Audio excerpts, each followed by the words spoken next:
Прийшли окупанти до нас в Україну, форма новенька, воєнні машини, та трохи поплавився їх інвентар. Байрактар, Байрактар. Російські танкісти сховались в кущі, щоб лафтем посьорбати довбані щі, та трохи у щах перегрівся навар. Байрактар, Байрактар. Приперли зі сходу до нас барани для восстановлення великої страни. Найкращий пастух баранячих отар. Байрактар, Байрактар. Їх доводи всяке озброєння різне, потужні ракети, машини залізні, у нас на всі доводи є коментар. Байрактар, Байрактар. Вони захопити хотіли нас зразу, а ми зачаїли на орків образу з російських бандитів, робить примар. Байрактар, Байрактар. Російська поліція справи заводить, там вбивцю рашистів ніяк не знаходить, хто винен, що в нашому полі глухар. Байрактар, Байрактар. Веде пропаганду кремлівський урод, слова пропаганди ковтає народ, тепер нове слово знає цар. Байрактар. Байрактар. Байрактар. Байрактар. Байрактар.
Yes. The Leaf Street Army sends its regards.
Hello everyone, I'm the Enforcer, and I'm accompanied by Enforcer Matt. And good evening, everybody. It's Enforcer Matt, like always, and welcome back to day 289 of the stream. And of course, we're going to be reporting on the past 24 hours of the war in Ukraine here on day 289, the beginning of a brand new week of the war in Ukraine. And it starts off on a high note as we got official news that the Russians have been pushed back from the southeastern end of the town of Bakhmut, and that they've now started to face some really heavy Ukrainian resistance and possibly, according to rumors, a counterattack in the direct vicinity of Bakhmut.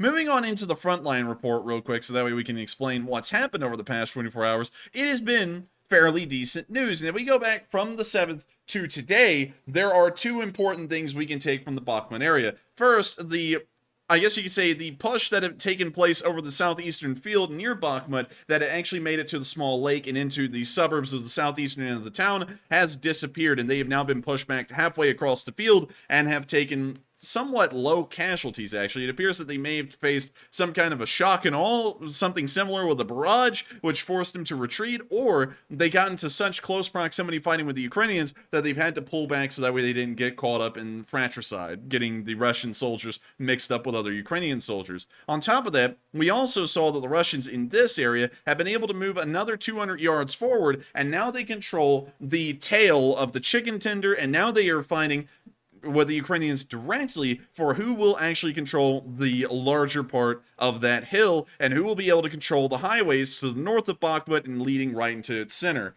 By and large, we have not seen the Ukrainians get pushed off of this hill, and the Russians have been putting pressure on the northern side of it for about a week at this point. And it appears that the Ukrainians' position is incredibly strong on this one spot, and for that reason, this push may make it no further than here, although we cannot make any guarantees. The Ukrainians may actually back off of this hill and hope that the ridges to the west of the town are able to fire onto it and give so much resistance to the advancing Russians on the chicken tender that they're forced to retreat back off of it, or they'll take such incredibly heavy casualties while their forces continue to try and race down the highways into Bakhmut and into Krasnohora. But for now, it appears that the Ukrainians do have the initiative in the area, and it's quite good to see. On top of that, we've also seen that Putin is starting to give up still, like he said yesterday, on the ambitions of this being a quick war. And we're starting to see that across the entirety of the front lines as offensives, once again, have died down everywhere. We're not seeing offensives in any part of the front line anymore, except for the Bakhmut region. But we are getting the slight indication that there is a small probing attack that the Russians are committing somewhere in the Kreminna area directed towards Liman again.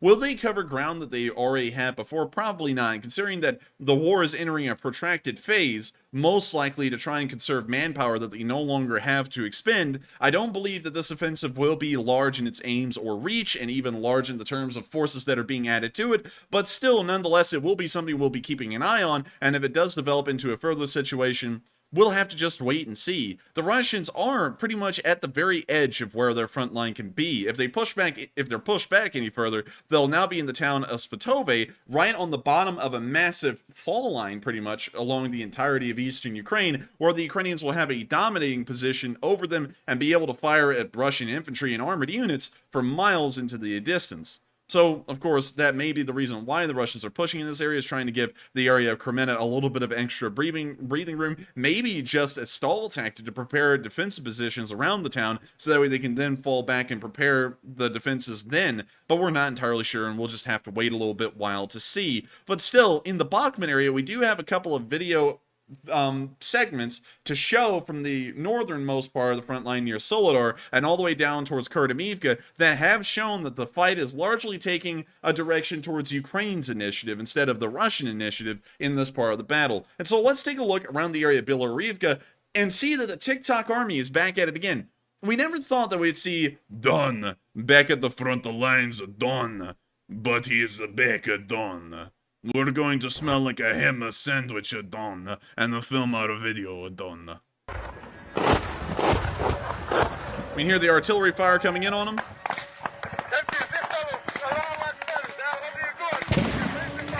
We can hear some nonsensical rambling, and we can also hear that typical Chechen, like, instrument. It's like a violin in the background, and they play it on every single video. I'm pretty sure it's not copyrighted, and even if it is, I don't think anyone in the West is respecting the copyright. So we're gonna let it play.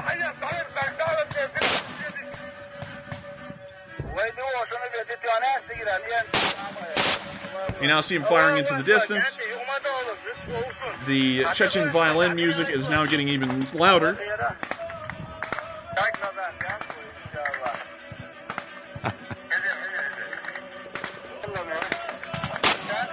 And now see him firing again.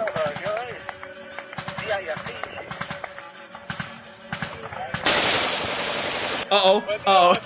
He spazzed out right there.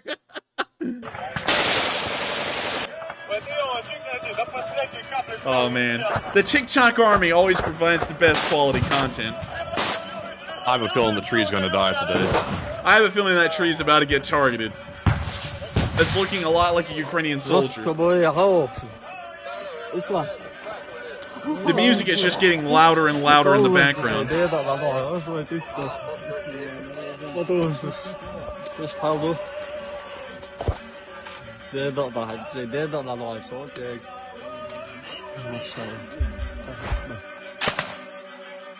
We now see the Chechens firing an AGS grenade launcher. The music is still getting louder. These are my brave soldiers, Don. They don't know what the hell they're doing, Don. And the music is just absolutely insane sounding, Don.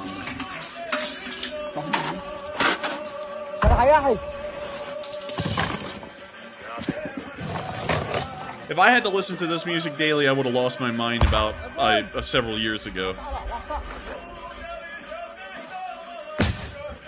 Maybe this is why they can't fight. It's scrambling their brains. Maybe. This music is terrible.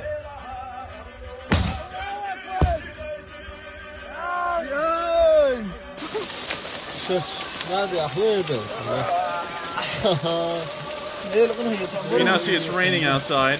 And of course, wait a minute, hang on, it's hailing. Oh my god, this... You know, there's a saying here in the United States, I don't know if it's a worldwide thing, but there's a saying that you're so stupid you can't even get out of the rain. This guy is so stupid he can't even get out of the hail. Like, it's not even raining anymore, it's just literally dropping small marble-sized pieces of ice at probably like 60 miles an hour on top of this guy. He's just gonna stand out there. What a goof.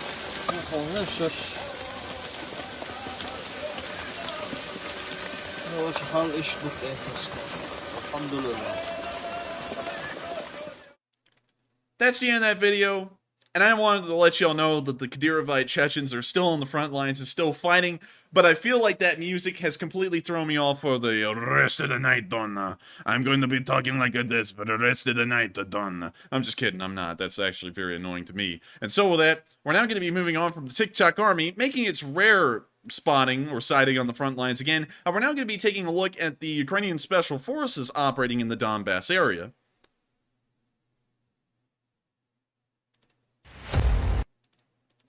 And they got a pretty sick intro, but I gotta mute that. And now we're going to unmute it.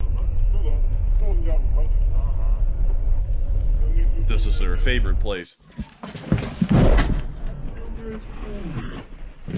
Oh, they got some really nice rifles. I mean, they are special forces. I guess they would have the best, but still, that was kind of shocking for some reason.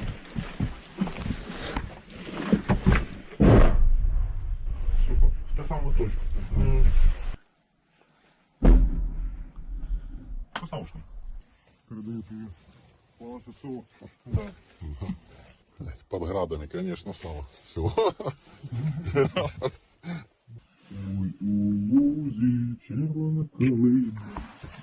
Now they're singing.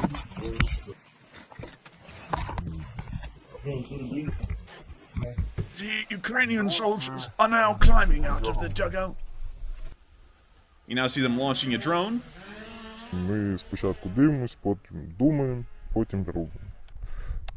Такого, що ми зробили, а потім думаємо, нам це помилки не допускаються. Це життя. В моєму випадку не тільки моє. Прилетіли, побачили, ми вже знаємо, наприклад, що є спостережний пост за такими-то координатами. Ми можемо вже планувати там якісь наступні дії щодо там захоплення, полонених і так далі. А, вот, тікають. Що таке? Я бачу позиції. You now see them dropping some bomblets, scattering some Russians going to sleep. Которые должны стать хорошими. Я цепляю. Wait a minute, hang on. Wait a minute, what do you say? I see positions. I see these bad people who should become wood.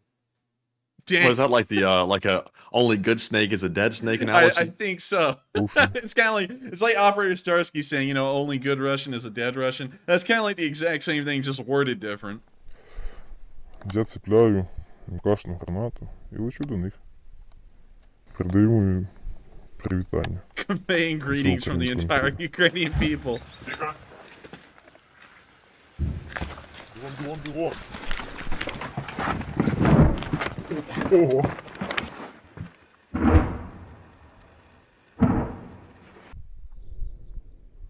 Щось їм не подобається.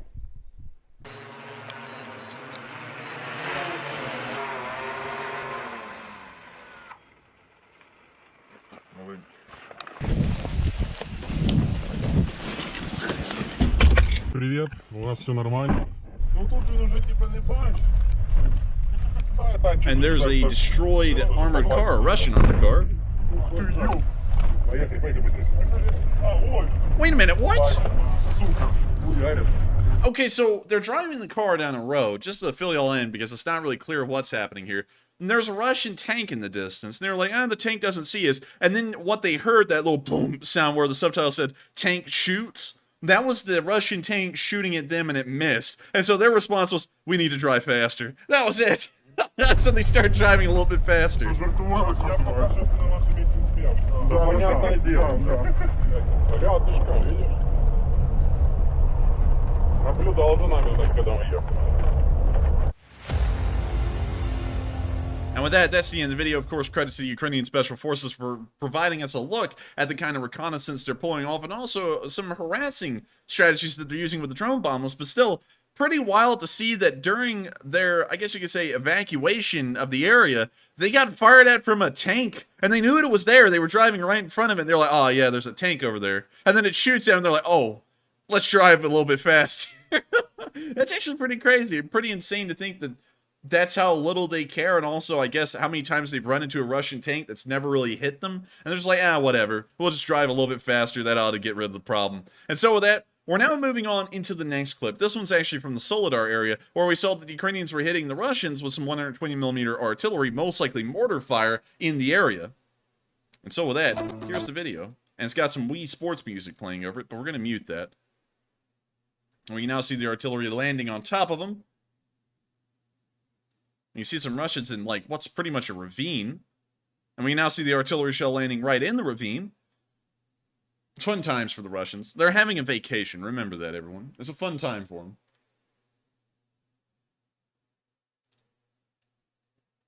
More artillery is landing on the trench. Even more of it.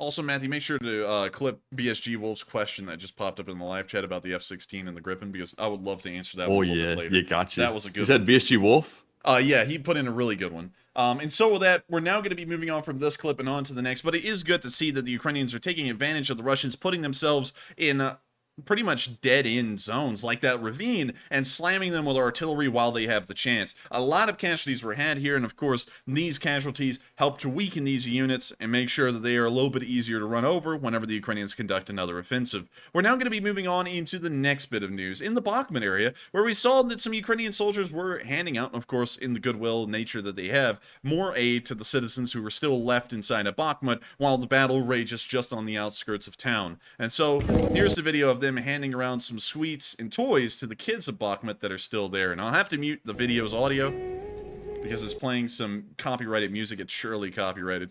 Anything that sounds that gentrified, it's got to be copyrighted to make it actually just plain. But when you see them giving the presents to the kid, and the kid is overwhelmed with joy, giving him some food. How nice is that? You know, it's always good to know that the soldiers are doing all the complete ends of their jobs at the front line, but it's absolutely terrific to know that they're also taking care of kids and citizens behind the lines as well, and making sure to make their lives a little bit better, even though theirs, as soldiers, are filled with nothing but suffering and hardship out there on the front, keeping these people safe.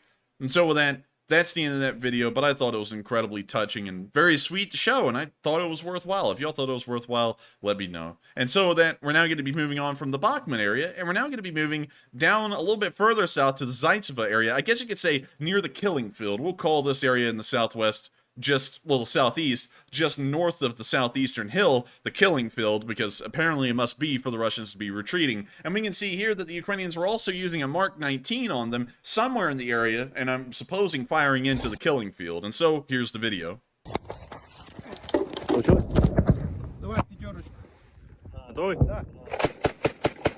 Now you see, these guys are smart. Unlike the Russians we saw in training, which fired the NSV and tipped it over, these guys know that the recoil is a little bit too much for the tripod to handle it in one person as well. So this guy's actually holding down the top of the Mark 19 to make sure that it doesn't just go flying up into the air.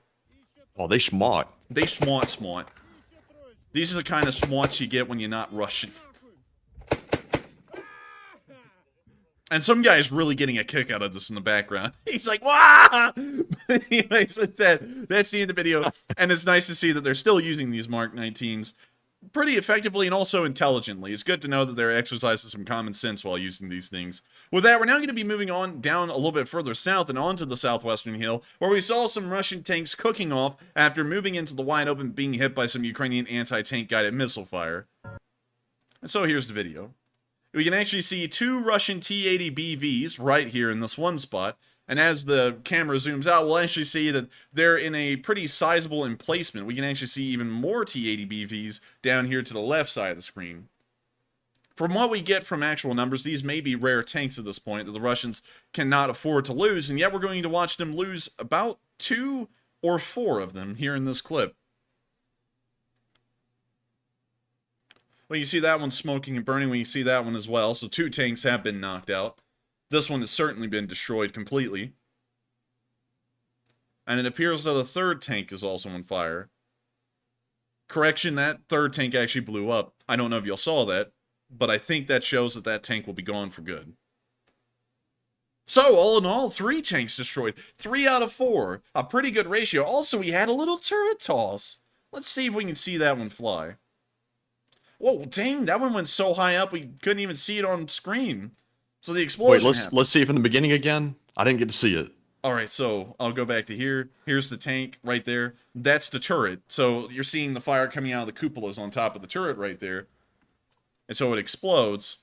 And we can't even see the turret. It just disappears in the fireball. But we can see it coming back down right there. We didn't even get to see it. Would that qualify as a 10 out of 10? Or would that be off the charts? I think it's literally off the charts. We can't even see how high it flew to really get a rating on it, but we can see it when it's coming back down. So, I guess I would say that one's even off the charts. Matthew put a 15 out of 10 in the live chat, which is a pretty good rating. But let me know what y'all think in the live chat. A rating out of 10. How good is this? You can go to 11 out of 10, and that means it's off the charts. And I think this one actually is off the charts. We can't even see it.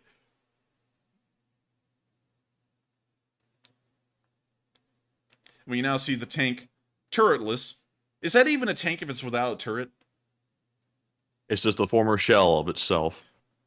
It is a shell of its former self. Like a salmon going upstream for the breeding season or spawning season or whatever they call it. And so that reminds me of Sylvia, the sockeye salmon. Where is Sylvia, the sockeye salmon? Anyways, with that, it's time for us to move a little bit further behind the lines in the Kreminna area, where we saw a very bizarre artillery piece. We saw that the Ukrainians, in their need for more MLRSs, have not only modified Ford Raptors to be MLRSs, but they also took an MTLB and some somewhat old rocket pods that would have been equipped onto a helicopter or an older MiG, put onto the back of this MTLB. Wait a minute, no. That's a BMP-3? Oh my gosh. I love this kind of stuff. When you put weapons that didn't belong on vehicles on them, that's just so cool. Oh man, there's a certain group that used to exist in the Middle East that did a lot of this kind of stuff, but this right here, this just looks like Mad Max. This even looks like Kerbal Space Program, honestly, with like the levels of like how this doesn't really look like it belongs, but it works. It looks like 2 milk bottles on top of it. Yeah, it does, doesn't it? That's actually a pretty good comparison. That is actually a BMP-1. Oh man, imagine if they tilted those things down to where they were level with the tank, and this thing just fired off these rockets in support of the infantry on the front line. Instead of using it as an MLRS, they were used as direct fire. Oh my lord, you're talking about a whole entire Russian platoon shredded in seconds. Like, you know, that would actually be on that old television show, the multi-episode one. It was like Gone in Seconds or something like that, and it was like plane crashes and stuff that were recorded on security cameras or whatever. Yeah, I think so. You know, they always threw in a little quip quote, like, looks like those guys are toasty, and you literally just watched, like, 170 people in a passenger airliner just meet their end. Like, I don't know why they always did that on those TV shows. I think they got away with a little too much, considering that it wasn't a war, it was just people on a plane. But anyways...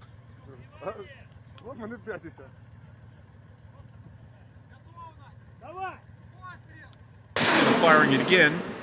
It's just bizarre. And it's also firing two at a time. Each one's firing at the same time.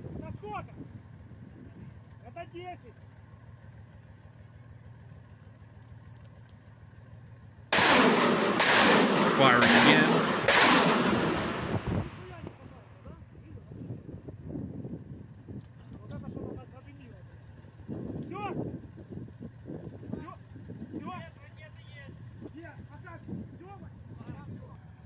They grilled cows, we grilled them. That's what I'm thinking of watching this right there. I'm like, that guy, he ought to be making some quip quos about what's happening right here. Indeed.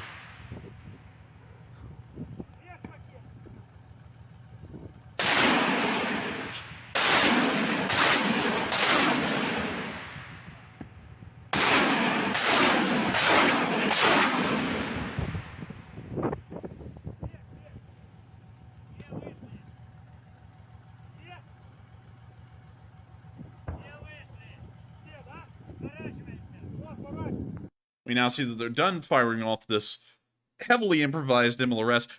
How in the world do we call this thing? The milk? Oh, man. I know what we're going to call this little thing from now on, Matthew. What's that? The milkman. The milkman? Yeah, it breaks your mother's heart. The very deadly fiery milkman shows up. Oh, man. This thing is the milkman because while your mother's getting a white lotta, this thing also broke your mother's heart if you were Russian. And so with that, we're now going to be moving on to the next bit of location. Bakhmut news on the front line. This is the furthest south we can get. This is on the southern flank of the whole front line, where we saw the Ukrainians fire off a successful Javelin strike. And so here's the video. See them fire it. It's now on the way. It's traveling. The cameraman's got to get in the open. And we saw the hit right down there on the tree line. With that, that's the end of that little clip. But I gotta say, pretty nice once again to see that the Ukrainians are able to use those javelins. They're well supplied, and that whenever they are used, they always work. And so with that, we're now going to be moving on from the Bakhmut front. But a lot to see here, and of course, a lot of interesting information to show. Not only that, but considering that the Russians appear to have failed on the initiative again, and they're now beginning to waver in this part of the front line, even being pushed back from some areas, it goes to show that the Russians will be entering a protracted war whether they want to or not. Well, protract is another question, but they will be entering a very long war regardless of whatever they want to decide. Either they'll be pumping thousands of dead bodies onto the front line each and every day at this point, or they'll be sitting back and just trying to hold the ground they have, which is even a more fruitless endeavor because eventually they will lose it all. And so with that, we're now going to be moving out of the Bakhmut region, and we're going to be moving into a little bit of news that I actually don't have on the map today, and I didn't really consider worthwhile talking about, but a lot of y'all have been bringing it up, and while it isn't necessarily frontline news, it is news definitely pertaining to this war, and that's about the prisoner exchange that occurred today in between the United States and the Russian Federation. And so, Matthew, if you would like to take it over, could you explain to everyone what has happened with that prisoner exchange today? All right. So the United States has decided to swap who was in Russian custody, a WNBA player by the name of Brittany Griner, for a guy who's known as, I believe, the dealer of death or something to that effect, named Victor Bout. So it looks like we had a poll up about that, and 27% said yes, any trade is a good trade, 14% said not sure, and 59% said no, the swap was uneven. Now on this one, I've got to say 100%. First off, I'm glad that an American is back home. That was an unfair sentence that that person received, and that was not right. And I'm glad to have them back. But I got to say, that was not uneven at all. The guy that we released was a awful individual and not anywhere close to simply a pot conviction that the WNBA player got. So also, there's a Marine left in Russia, too, that we did not retrieve. I don't know why we didn't retrieve the Marine. He's been over there longer than the basketball player was. So it seems logical he would come back first. But he's still there, and they're not sure how to get him out yet. So, Enforcer, what say you? I would say that while it's good to know that an American citizen is being returned to the United States, once again, I'm not really sure if that was a fair trade or not. You know, once again, we did give over another arms dealer. We actually gave over one even earlier in the war to, I believe, exchange for some American-held prisoners that had surrendered as part of the volunteer units inside of Ukraine. And while that seemed to be a somewhat even trade because we actually got a decent amount of them back, this was just one person for one person. And what one person did, what we're talking about is the arms dealer from Russia, compared to the WNBA basketball player, were incredibly different. That's like exchanging someone in Russia who had been arrested for, I don't know, petty larceny, for someone who was an actual war criminal that we're holding here in the United States. I don't necessarily feel like that was the fairest trade. If we're going to hand over someone that dangerous, we should have gotten more people out of the entire arrangement, maybe even the Marine as well. So, in my opinion, I would honestly have to say, not really a fair trade. Also, I see a lot of people getting a little bit political with the answer and saying that they hate the United States and that was a bad trade because of that. Sadly, well, not really sadly, but because we're apolitical, we can't really get into the political beliefs of this person. But one thing I would say is that regardless of what people say and what people do, if they are an American citizen, they are given the protections and the rights of any American citizen. It's not really up to whether they like the country or not, as to whether they actually enjoy the rights of an American citizen or not, because then you start getting into very questionable ground. Like, let's say a new government comes in and they say, well, we don't really think you're an American. You're not really possessing American traits and values, so we're going to start suppressing your First Amendment rights. That wouldn't really be fair. So while I see what a lot of y'all are saying about that, you really have to look at it as beyond their political beliefs, their rights as an American citizen, and what kind of obligation does the U.S. government have to get them back, regardless of what they say or what they do. So with that, and also real quick, Enforcer, I will go ahead and concede that it was likely a much harder negotiation to get the Marine back, because I believe he is over there on espionage charges. I think he was spying for the United States, or at least that's what Russia claims. But nonetheless, he is a Marine. He served the country.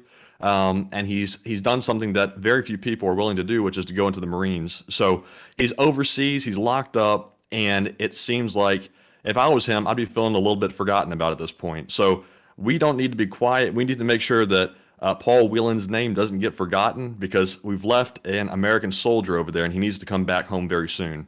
Now, if I'm hearing the story correctly, and I don't know a lot of the story about this Marine, he apparently was, according to the Russians, spying on behalf of the United States inside of the Russian Federation. That's the official story. I feel like if that is the true story, just going off of this real quick, everyone, let me entertain this for a second. I feel like it would have been a lot more beneficial if we were to conduct this trade on a one-person-to-one-person basis for him instead of the basketball player, because I guess you could say strategically he holds a lot more value to the U.S. than the basketball player. At least that's how I would look at the situation. But I don't know a lot about the Marine. I don't know a lot about their story or why they're there. But honestly, at the end of the day, it's a citizen and a citizen. You don't really look at the value of what they brought to the table. You just look at them as American citizens, and you're trying to return them home regardless of what they've done.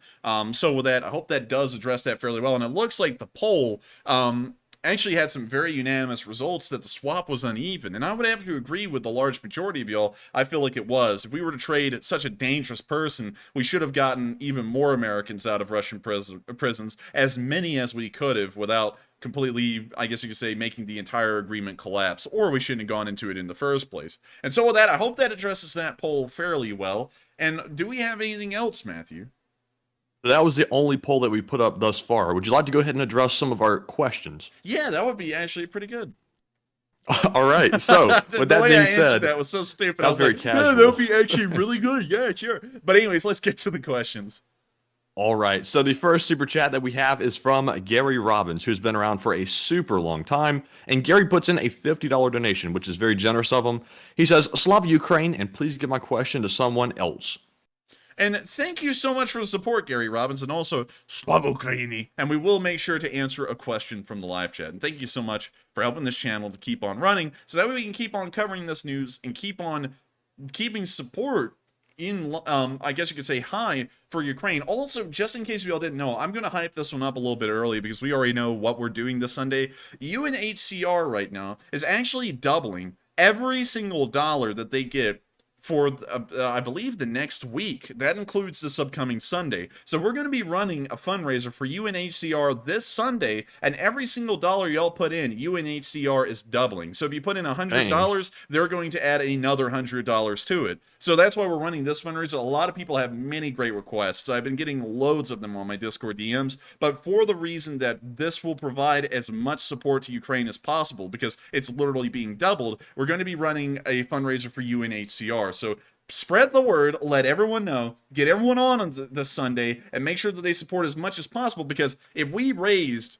and I'm also going to be doubling it as well, because if UNHCR is doubling it, then it's doubled towards our account on the fundraiser. If we raise $15,000 on this weekend's fundraiser, that means that we actually raised, as a channel, $30,000 for UNHCR since they're doubling it, and that means that we'll finally have crossed the threshold of $700,000 raised for Ukraine on this channel alone. So Just a Sunday? Yeah, this Sunday. So spread the word, let everyone know, because this is happening this Sunday. They're going to double everything we give, so we're going to give everything we got. And so with that, we are on to the next one. All right. And thanks once again, Gary, very much for that support. And up next, we have a $50 donation from Mike Griffith, who says, I don't care about the WNBA lawbreaker.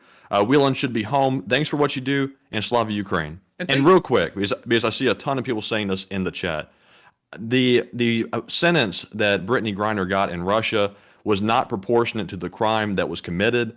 Russia was clearly doing that for political reasons in connection with the U.S.'s support for Ukraine. So I'm glad she is back, because that was very unfair and the conditions were very horrible. But I just think it's an unfair trade personally. But I don't want anybody to think that I don't think Americans shouldn't be brought back home, no matter who they are.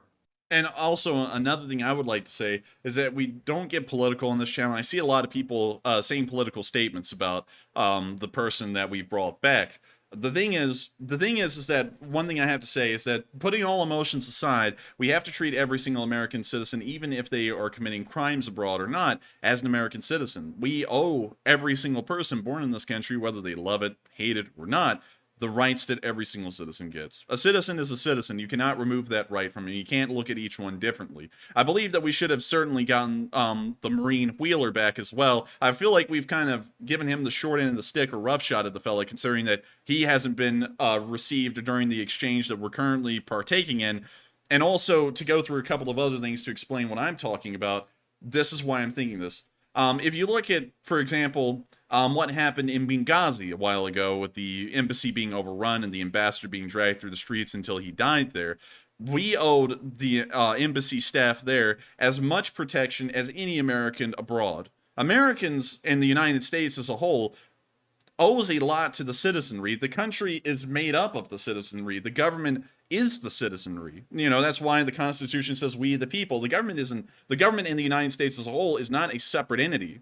The government is the people of the country, and the people of the country are the government. And so any citizen abroad has the full protections of the United States as best as we can provide. Of course, there are times, however, when things start to get a little bit in the way. For example, if you go into a foreign country that we're an ally with, like Italy, and you end up murdering someone there and going to jail, well, we really can't protect you then, because that could start leading to a lot of problems with foreign allies that we really don't need because you did commit the crime. But beyond that, we owe every American citizen a responsibility, whether we agree with them or not, or their political beliefs, to try and protect them as best as possible. Of course, I have my own opinions on the matter, but that's not the reason of this channel. That's not the point to discuss it. But anyways, I hope that addresses that fairly well, because one thing I want to make clear is that every single one of y'all in the live chat, I don't get into my political opinions ever, and I do have them, and some people think that I'm leaning one way or another. I see a lot of people always trying to peg me as to what political affiliation I have, but I don't give it out. And regardless of whatever political opinions you have in this live chat, if you're an American citizen, I would make sure to fight and even die to make sure that every single one of y'all was as protected as much as possible. That's what every single citizen in the United States owes each other, because divided, like Abraham Lincoln said, a house divided cannot stand against itself. If we allow one citizen to fall to a foreign country wrongfully, we're pretty much signing off the entire country to the same fate eventually. And so with that, I hope that does address that fairly well. And let's get on into the next question. All right. And also, thank you once again, Mike Griffith. I think you are a channel regular, but I haven't seen your name in the live chat for quite some time, but thank you very much for that support. And up next, we have a return of Duncan VR, who's a channel legend, who puts in a $40 donation. And of course, he returns with the animal noises just on cue.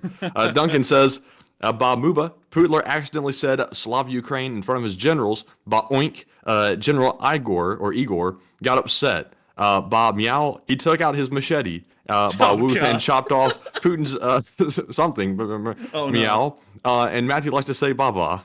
I don't know if he does or doesn't, but I gotta thank you so much for the support, Duncan VR. And every single time you come in here with those super chats, I know that you're gonna be committing some kind of atrocity inside of them. It's like oink oink, blah blah blah. Like it's like the craziest stuff. But I gotta thank you so much once again for the support.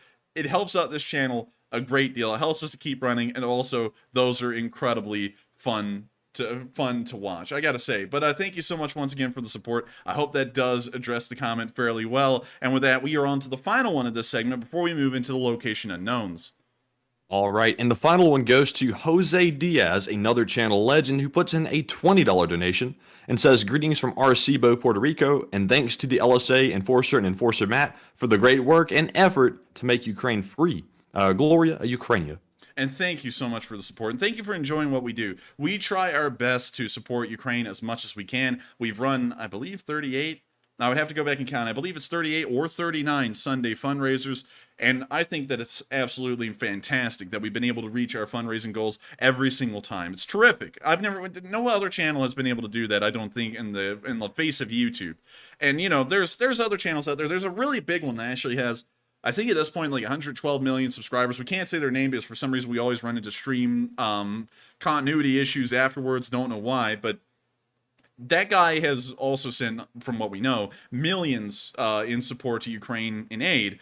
But he does that through the sponsorships he gets and also the AdSense he gets off of YouTube. No other channel out there, from what I know, has run a singular fundraising campaign like this channel has and been able to raise so much on its own. It's absolutely incredible. And the Lee Spring Army deserves the massive amount of credit that I feel like that the world isn't really giving. And I feel like it's my duty at this point to let people know who we all are and what y'all been doing, because it's incredible. It's impressive. It's unbelievable. And I think that y'all deserve a whole load of credit for it. Y'all been absolutely terrific every single weekend on Sunday with these fundraisers. And I know that this next one, we're also going to blow it out of the park and on into the moon. And so with that, I thank you so much once again for the support, enjoying this channel and what we've been doing, and enjoying our efforts that we're always undertaking to try and help out Ukraine. And so with that, we're now going to be moving on into the location unknowns, because we actually have some interesting stuff to cover there. And we've started off with a really interesting clip today of some Ukrainians trying to shoot down a kamikaze drone that was heading to their position somewhere on a front line. We don't know where this was exactly, but it was an insane video, and so here it is. And you see that he's got a carbine AK, I believe. He's now shouldering it. He's dropped the camera, and he's now trying to fire at the kamikaze drone. He's now gotten up and moved away from the camera. When you see the drone flying in, and it appears to have mainly missed a large part of their squad. When you see that the cameraman's okay.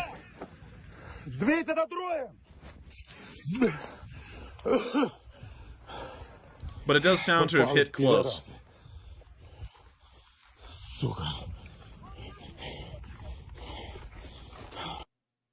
And with that, That's the end of the video, and I gotta say, it's pretty interesting to see that somehow it missed them all. That was pretty wild, because it didn't look like they actually successfully shot it down. It looked like they were shooting at it and it just kept on coming in, and they weren't hitting it in any spot that would take it down. But somehow, some way, it missed. It missed a truck even, and you would think that it would be going for the truck out of everything. So pretty lucky all around, and very close call for these Ukrainians, but they ended up still on top of things. And so with that, we're now going to be moving away from this little bit of location unknown news, a pretty crazy one, and on into the next bit, where we saw a Humvee drifting on ice. And this is one of, I guess you could say, while this is a fun video to watch, it also speaks an important lesson about winter warfare and what the logisticians are having to deal with while they're trying to supply the frontline forces. So we can see this Humvee driver. He's having a fun time out here on this big highway. Ding, ding. That was supposed to be a Tokyo Drift recreation, but it came out kind of like Catlight. Uh-oh. It looks like he's running into the weeds. He's pulling it back out. He's recovering. And that would be an L. That would be an L. And look at the wheel slip back there. Look at this thing as it's backing up. Those wheels are working like this Humvee's going at 50 miles an hour. They might need to put chains on those wheels. Oh, yeah, they probably will. They'll probably have to try and salt the roads to get the ice off of it. That's usually an effective way of removing ice as best you can, although it has some problems, has some side effects. Now you see he's going to drift it into the cameraman. Hopefully he doesn't. But this gives you... It's slowly becoming a Mustang. It's going for the crowds. Oh, no. Oh, God. We're going to have to pull up some videos on that eventually. But that's the end of this clip. And getting past the funny side of things and explaining a little bit and going into a little bit of a lesson here as to why I said earlier on that the logisticians of this war are going to be having a very hard time supplying the front lines. These are the kind of prevailing road conditions throughout the entirety of northern Ukraine that supply lines are having to deal with on both sides. And so the Ukrainians, we already know that they have a very routine supply schedule because they are getting a load of supplies up to the front line, and they even have additional space inside of their supply trucks to load in luxury items. So we know that they're doing incredibly well, but at the same time, they're going to have to slow down the speed and the frequency of these supply runs because these supply convoys are having to travel at a much lower speed because of roads like these. You can't go barreling down this road at 50 miles an hour without it being salted or having the ice removed from it or something similar, because you may run the risk of flying off the road, crashing, and getting everyone on board killed and losing the supplies as well. And so you can see what kind of challenges the winter weather brings on one extreme in the form of ice. The other extreme that winter weather can bring is that if it's cold enough for it to snow and the snow accumulates for a while and then it becomes warm enough for a very short while for it to melt, that snow is literally just stored up water on the surface of the ground, and once it begins to melt, it creates the worst and muddiest conditions that you've ever seen. It even can be worse than Rasputitsa at times, and that also poses incredibly large risks and also incredibly large challenges for the logisticians to overcome. In case of y'all are wondering why I'm saying logisticians, I was actually watching a very long form interview, not really an interview, it was a press, I guess you could say, briefing that General Schwarzkopf gave during the Gulf War in 1991, and he kept on referring to logistical forces, which is what I've been calling them so far, as logisticians. And so I believe, considering that General Schwarzkopf is one of the generals I respect the most in modern history, I believe since he's calling them logisticians, that must be the actual name of the practice and the trade in the military of being part of the logistics forces. And so we're going to be calling him that from here forward. But with that, we're now going to be moving on from this little clip, pretty interesting one of the Humvee in the rough road conditions, and we're now going to be moving on to the next one where we saw a Ukrainian soldier using an RPG in training.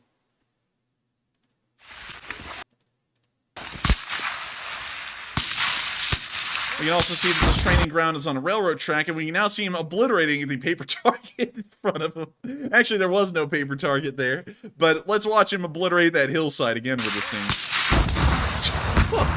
Dang. We now see them reloading immediately, just like the frontline soldiers. Taking the cap off the RPG. And in case you all didn't know, once that cap is off, you can actually push that RPG onto something, that warhead, onto something, and it will explode immediately. It doesn't take a lot of pressure. So once you take that cap off, you're pretty much running around with an explosive that if you trip and fall and that thing touches the ground, it will explode on impact. So pretty risky all in all.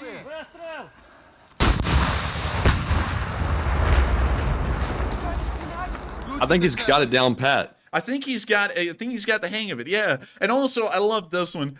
A bot called Lloyd DeSalt Sr. says, "Get back to the news." We're literally in the middle of the news right now, reporting on the location unknowns, and this guy is demanding for us to get back to the news. I demand for that guy's head to get out of his rear end and get in reality. And so with that, we're now going to be moving on into the next location unknown news, where we see that the Ukrainians have taken another prisoner. And this one's pretty interesting because while it says contractor in the title, what that basically means is a hired gun or a mercenary in a way. We don't know if they're Wagner affiliated with, though. Yeah. Скажи, откуда ты? Звідки ти? Краснодарский край. Краснодарский край? Дальше, нахуя ты ему въебал его в сыну? Я что ты был? Тут дальше, Краснодарский край откуда?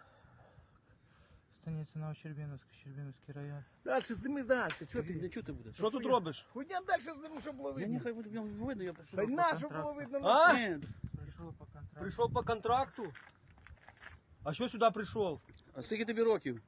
27. Що сюди прийшов? Денег заработать. Денег заработать? Заработал? Заработал? Никак нет. Жить хочешь? Жить хочешь? Сейчас налягаєш там і не шевелишся, поняв? Українську мову розумієш? Понимаю немного. Немного. Учить надо, русская одна, киевская. Давай. Now they're going to load him into the back of the truck. Давай зараз машину. Давай. Давай, пино. Високо, конечно, давай. Давай. Давай. Там можеш просто лягати собі. Закидай ноги. Ще, блядь, дальше. Дальше. They're shoving him in like a sack of flour. Ти ж не шевелишся, поняв? Все, слава Україні. Героям слава. Поїхали. Just close the pickup bed up. Slava Ukraine. Hold Slava. Everyone just that's hilarious, man. It's like everyone in America going USA, and then someone says God bless every single time. Like they're all like USA, God bless. Close the back trunk with a guy in it. Like it's almost like a mafia hit. Speaking of which, we need to do a Tommy gun review in the future. We're still working in the background. Oh, of that. yes, We don't know yes. when that'll happen right now, but we are going to start trying to get that lined up so that way it becomes a reality. And I've also noticed that a lot of y'all are just eating up the videos I've been making every single day so far over the past week. And let me know right now, since a lot of y'all who have watched these videos also watch the live streams, are y'all enjoying them? Because it looks like a lot of y'all are. The like rates are very high. They're like 99.4% on most of them. And so I'm wondering if y'all are enjoying them a whole load. Because if y'all are, let us know of any video ideas. Not in this live chat, but in the comment sections of those videos, because I do read them. And those may become videos in the future. And so with that, we are on to the next clip of Location Unknown News. And this one's actually pretty interesting as well. We can see some Ukrainian soldiers who've gotten a hold of a standard Russian medical bag or a medical kit, and they're taking a look at what's inside of it. And so let's see what it's got. And real quick, I'll actually just read off the subtitles for y'all, and y'all know we got to whip out a voice. So we're about to be getting some hate. We're also going to be getting people who absolutely love it. So which one should we do, Matthew? Sam Elliott or David Attenborough? I say David Attenborough. All right. A quick review of a Russian medkit for the mobilized. The owner of the medkit is unable to attend the conversation, presumably due to their death. Due to him being, he's lying right there. Oh dear. Expletives. As a matter of fact, the medkit resembles something that looks like an Israeli bandage. But it is not an Israeli bandage. It's not an Israeli bandage. This It's a is rubber bootleg band. one. Not a tourniquet, a band, like in 1941. And a booklet with various advice. Help yourself. Yes. I'd like to focus your attention that dispatch. Some producer, St. Petersburg, 2022, a good year. So the medkits were specifically produced for the mobilized, and they are this bad. Mobix, rejoice.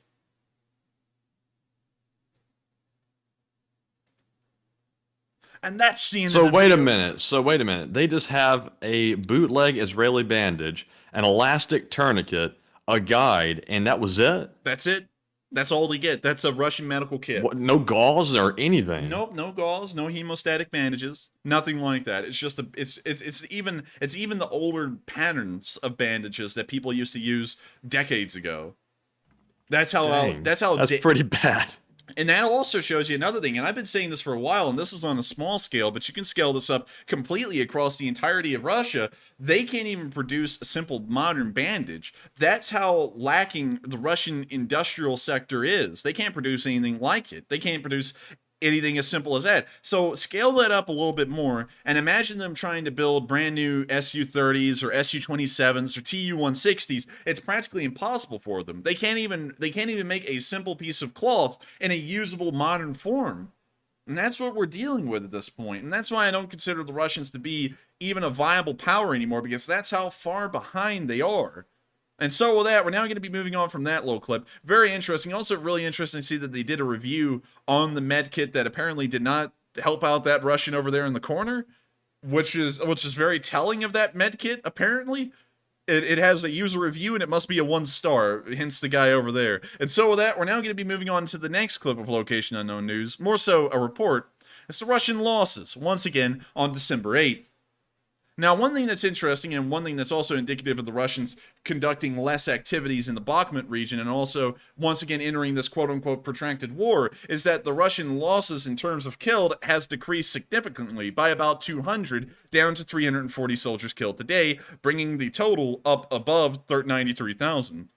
We can also see that they only lost 2 armored personnel carriers and 2 tanks as well, very low numbers, once again suggesting that a large part of the Russian forces today were not involved in any kind of heavy fighting, and they may be trying to just sit it out and wait out the winter, like Putin said a little while ago. Of course, this is only one day. This doesn't give us any kind of actual, I guess you could say, data. You usually have to wait for about a week for real, I guess you could say, trends to appear, so we're not really seeing that yet. But another 2 supply trucks were destroyed today, once again a very low number, 2 artillery pieces and 2 UAVs. Apparently the Ukrainians had an obsession today with destroying everything in a pair, because we see that almost everything beyond the infantry was destroyed in 2s, so pretty interesting to see. And also, once again, it looks as though the Russians are disengaging from a large part of the fighting on most parts of the front line, which is once again showing that the Russians are going through late-stage collapse. And that's also very interesting seeing. You can get a very good idea of that from the Mobix medkit just a while ago. And you know, going off of those kinds of supplies and seeing how hard it is to even give them that low quality equipment, you can get an idea that if they had any further strain put on their military, it would collapse the army outright. And so with that, we're now going to be moving on from that casualty report and on to our last clip of Location Unknown News, where you see Ukrainian MiG-29 pilot giving us a good morning from his cockpit as he flies over the fields of Ukraine. Also, this guy has the Ukrainian air show camo, which I'll show y'all real quick. MiG-29 Ukraine air show. Let me show y'all this one. It's an absolutely beautiful camouflage design, really neat. It's this one right here, actually, this specific one. It's got a big Ukrainian flag on the wings, on the tails. Pretty cool. Honestly, though, it's a little different. It is a little different. I still like the proper. Actually, I believe that's a Slovak camo right there, which is actually really nice. That's a really good one. Let me see if I can find. Here we go. One of the proper camouflage patterns for Ukrainian MiG-29. I feel like these are still the best. That one doesn't get close, but still it's a very interesting design, and probably something that a Russian pilot has seen for the last time flying his plane before he either had to eject or he also went down with the plane. And so with that, here's the video. You see him flying the jet, giving a hard pull up.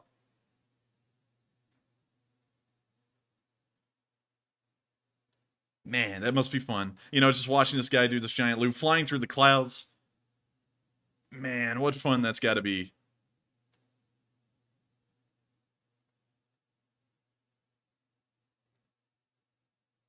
And then with that, that's the end of the video. But I got to say, that's just incredibly cool. Very neat. It's also good to know that Ukrainian MiG-29s and, of course, the Ukrainian Air Force in general is still flying without any resistance whatsoever. Also, another interesting thing that I was looking at today when watching General Schwarzkopf's long press briefing during the middle of the Gulf War, which I'm sure that many of y'all have watched before, what is very interesting about that is they actually explained in great detail how the coalition forces were able to pretty much overpower the Iraqis just through sheer planning alone and the abilities of the West. And one of the most interesting things that he pointed out was that the U.S. destroyed the large majority of the Iraqis' surface-to-air missile defense systems at the very onset of the war, and then after that, they immediately started a relentless air campaign that lasted for about a month. And I'm sure many of y'all know that about the Gulf War, but that is something that the Russians never were able to pioneer at the start. They did not destroy Ukraine's modern surface-to-air missile defense systems, which allowed the Ukrainians to lock up the skies over Ukraine, and allows for the Ukrainian Air Force at large to exist. The Ukrainian Air Force can largely accredit their survival to the survival of the surface-to-air missile defense systems, because without them, these aircraft would have never had a chance to fly. They most likely would have been destroyed at their airfields. And we can see that this is a massive stride that the Ukrainians were able to make in helping themselves to keep the upper hand in this war, and also the major failure of the Russians to not launch a successful air campaign, and also they were not able to, I guess you could say, possess the accurate amounts of detail and information as to where the most modern and advanced Ukrainian air defense missiles systems were and how to destroy them, which was also very interesting because they did destroy air defense systems at the very start of the war, but they did not destroy the most advanced ones that the Ukrainians had, like the S-300s and the S-400s, which I believe they have a limited number of. They only were able to destroy the older system like Bukes, which are so outdated that they might as well be out of the question unless they're being used against a Shahed or something similar. And so with that, we're now going to be moving on from this little last bit of location unknown news. Once again, an interesting bit, and we're now going to be moving out of that area. Also, you'll see that I use Google Maps sometimes to locate where news is. I actually do that to try and make sure it's as accurate as possible. But with that, we're now going to be moving on from the location unknowns and into Kharkiv, where we can see that Christmas has come and the citizens of Kharkiv are getting ready and trying to decorate the city as best as they can. And we see that they did a metro station fairly well. Underground railroads around the world get all kinds of different names. A lot of people in America would call this a subway. A lot of people in Britain would call this an underground or the Underground Railway. And people around the rest of Europe largely call it a metro. And the Soviet Union really pioneered the name of metro. And you see that they still call it that in the caption. And they still had time, even in the middle of a war, to put up a really nice Christmas little layout. Man, I like those lights that are like flowing down. It's pretty cool. Yeah, also, look at how rich that metro station was. Like, look at the chandeliers in the ceiling back there. Dang, that is nice. Those are huge. Let's go take a look at the Kharkiv metro station, because if y'all didn't know, the metro stations in the major cities of Ukraine, I believe it's both Kharkiv and Kyiv, are the deepest underground in the world. The only ones that get close are the metro stations in Pyongyang in North Korea, which are also the second deepest ones in the world. So let's check them out. And if y'all are wondering why that's the case, that's because during Soviet times, it was expected that they would be used as fallout shelters by the Soviet Union if, I guess you could say, a nuclear holocaust was to occur. But let's see about checking out this station right here. I'm sure there's pictures of it. Wow, look at that. Even this one, a much more basic station, at least from what we can see here, has chandeliers in it. And there is one of those freaking elusive Mark IV tanks that somehow ended up in Russia during the Western intervention in 1920, and then were just left behind, and the Russians just kept around. There is one of them right there. That's really cool. I actually didn't know it was right there, and we just learned a little bit of history. And there's the other one. That is incredible. You don't know how rare these things are, Matthew. Mark Felton actually made a video on these and was wondering where they were, and it looks like we just answered the question. They're actually in front of one of the metro stations in Kharkiv. Insane. Nice. But with that, we're rabbit holing a little bit, so we're going to move on from this, but still, pretty crazy to see. And so with that, we're now moving on out of that ritzy metro station in Kharkiv, and we're now moving to the northernmost area of the front line near Pokrovsk, where snow is still falling, and we got a video of Ukrainian soldiers marching through the snow, and they are incredibly well kitted with warm winter gear, which is very important at this stage in the war.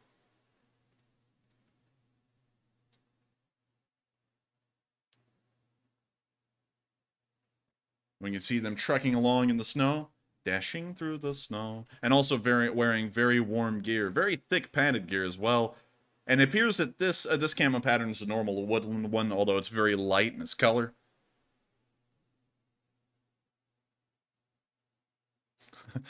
Bobo Azula is talking about the rats in the SEPTA system. Oh, they're big, man. But anyways, with that, You talking about in New York? I believe SEPTA is actually the one in New Jersey. SEPTA. Oh man, those rats are like huge over there. Actually, this is Pennsylvania.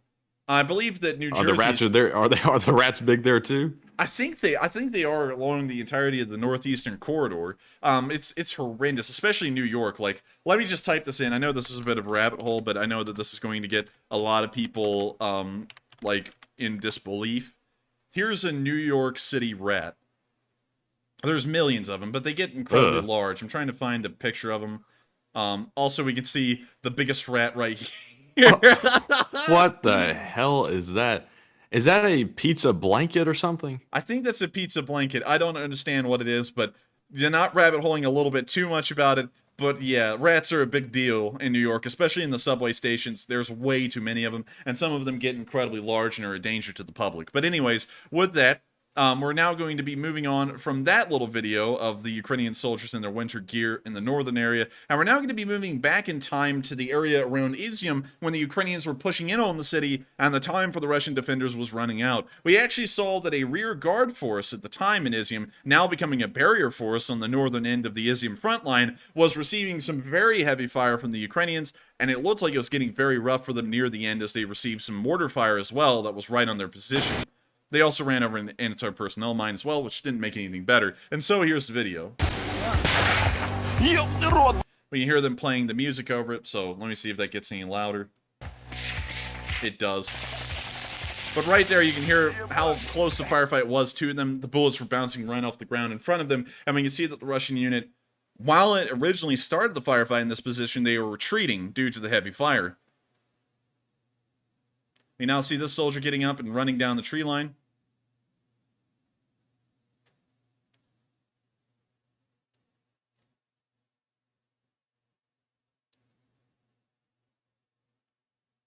We can see another one coming back as well. It appears that the entire squad has peeled off the tree line about 50 yards in front of them and are now running for the hillside. A typical strategy of the Russians at this point in the war. We now see this guy also getting up and running along. And this squad is moving so quickly, this is hardly an organized retreat. This is almost a rout on their end. Each infantryman is hardly even giving just a second of additional cover for the other before he gets up and runs as well, which is not good.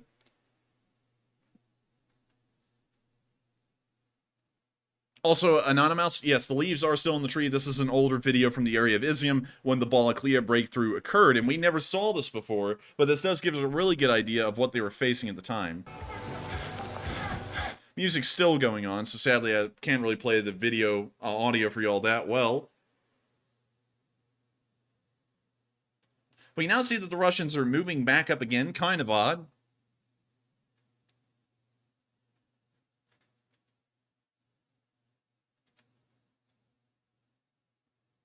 It seems as though the squad is without... Oh! Actually, that was the moment right there at question. You see that little flash that happened? Let me back it up a little bit more. And you might want to watch this, Matthew, because you're about to watch something pretty wild that we don't see a lot on this channel. You see this guy right here? Yes. Watch how he gets enveloped in a puff of smoke. Right there. He stepped on an anti-personnel mine and it went off under him. So he's down and out of the count. This soldier is now getting up. It appears that the guy who may have hit the anti-personnel mine, it looks like he may be getting out of there. Well, can't really tell. No, he's still laying down there. You can kind of see him a little bit. And now this guy is in a panic craze, and he's running out of there as quick as he can. The squad's trying to keep some level of cohesion, but we can tell that it's almost collapsing by the end of this video. And so with that, you can see what kind of problems the Russians were having a while ago in the Izyum area, and we didn't get a lot of videos of any kind of firefights occurring in the area. The offensive was happening so quickly, there was hardly time for video evidence to come out of what was really going on there. But we can see that the little firefights that the Russians had, their units were heavily disorganized, did not emphasize any kind of spacing, and they also apparently were running through the middle of minefields as well. And so I bet you that squad was really having a mental freak-out moment after they saw that guy step on the anti-personnel mine, because that means that they may be in the middle of a minefield, and now any of them could step on another anti-personnel mine at any moment and they could lose their foot. And so with that, we're now going to be moving on from the Izyum area, and that a glimpse into the past, about 3 months ago at this point, and we're now going to be moving towards the area of Kreminna. We have gotten, once again to state this like we did earlier on stream, we have gotten some statements and some rumors that a offensive has begun by the Russians in the Kreminna area, and their objective appears to be to go back down to Zarichny and into Lyman again to try and reach Slovyansk. We already know that that was a failed attempt the first time. The Seversky Donetsk River was the barrier that stopped them then, and this offensive is not the size that the one was before that even helped them to get that far. So we know that their objectives in the scale that they'll be reaching if they succeed will not be far in aim at all. And so here's some of the videos that we got from the area. And once again, I have to preface that by saying that that is entirely a rumor and suggestion at this point. We haven't gotten enough hardcore information to confirm whether that offensive is happening at this point or not. But anyways, in the Kreminna area, we did see the Russians were getting hit inside of their own trenches by an Uragan. We see the Russians here. The Uragan will come in. Shoo! One of them has now decided to take a nap. A very convenient time, as a matter of fact. We now see another Russian. He peeked out for a second and looked at him and went, "Oh, bled, it's bad." And then he went back into his dugout. We now see another one hitting. He once again stepped back out. This guy is doing the cha-cha slide up here. Slide to the left. Slide to the right. Step back one now. One hop this time. But that's the end of the video, and we can see that the Russians are once again having a somewhat rough time from Ukrainian artillery in the Kreminna area. With that, we're now going to be moving on into the next bit of news, where we spotted some Ukrainian helicopters firing off some rockets as well in the Kreminna area. And so here's the video. Also got to mute it because the music, once again, is there. When you can see the Mi-17 tilting up and firing off its unguided rockets, now immediately popping off its flares and hitting the ground again.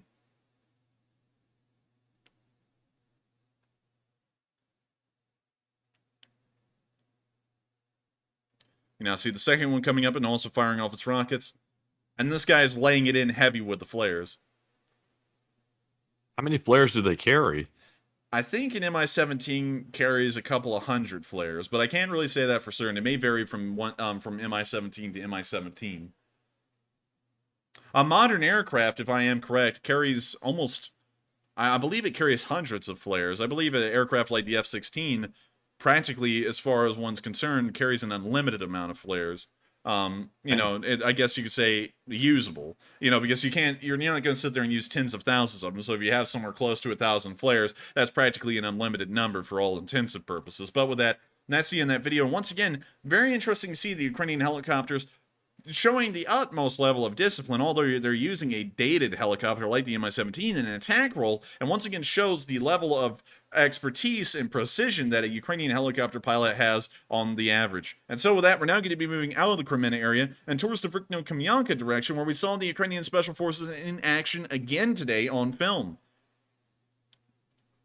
We don't get to see a lot of action from the Ukrainian Special Forces units, and I believe this is actually a repeat of the last video. It actually is, believe it or not. We didn't get to see any second videos from them. That's actually just a repeat of the one I put down here. Apparently I found it twice and put it in largely the same area. And so with that, we're now going to be moving out of the Vrikno-Kamyanka direction and also the Bakhmut region, which we covered earlier in the stream, and we're now going to be moving down to the Donetsk, where we actually saw that the battles of Marinka and Pisky once again started up in small forms today. Starting off in Pisky, we saw that a Russian tank was hit in this area as it was advancing along the abandoned highway near the abandoned bridge. In case y'all need a refresher, because we haven't covered this area of the battlefield in quite some while, there is an abandoned highway out here that was in, I guess you could say, the points of being constructed, and then it was abandoned during the 2014 Donbass conflict, and it was left in an uncompleted state. So this occurred somewhere in this area further down the abandoned highway, most likely around here in these two field areas. And so here's a video of this tank getting hit. We can see it moving around the abandoned highway. We can hear the Zen music starting to play in the background. Someone's learning the dojo right now, as this tank is now moving past the highway and into the open fields. We now see a BMP doing some donuts out there. Really whipping that thing. And we now see two of them are about to have a Kentucky Demolition Derby. This one also appears to be smoking heavily. And remember, kids, smoking's bad. Don't smoke.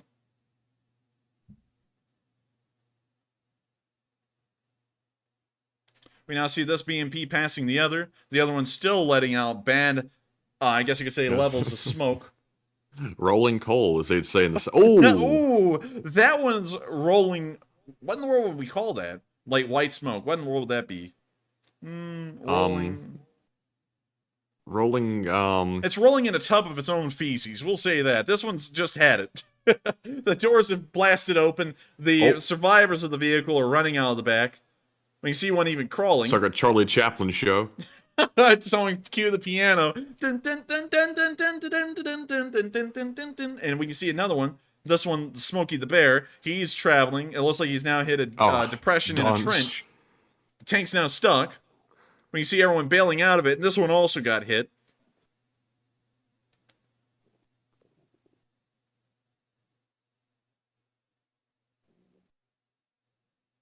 And now we can see a tank burning as well. We didn't get to see that one get hit, but it looks like the Russians took some considerable armored losses in the area of Pisky today. And hopefully they continue to take even more losses, because this area here is practically just wide open ground. Very easy to destroy armored units in this area because you can see them for miles. Well, we're now going to be moving on further south into the Marinka area, where we actually got footage from both sides today, from the Russians on the front line and also from the Ukrainians on the front line as well. We're first going to look at the Russian perspective, where you can see that the chaos is severe in the Marinka area, and the battle is quite heavy, at least for today. We can hear a never-ending roll of fire in the distance. We can see a round fly over the soldier as he fired his RPG at the Ukrainians. He has now dropped the RPG and he's waddling his way back to his position. The fire is coming in like a torrent.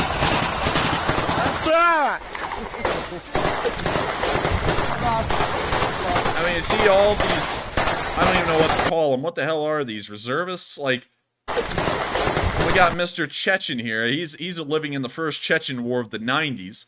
And we got another guy over here who doesn't even have a helmet. This guy up here, he doesn't have a bulletproof vest. He's also wearing a shush helmet.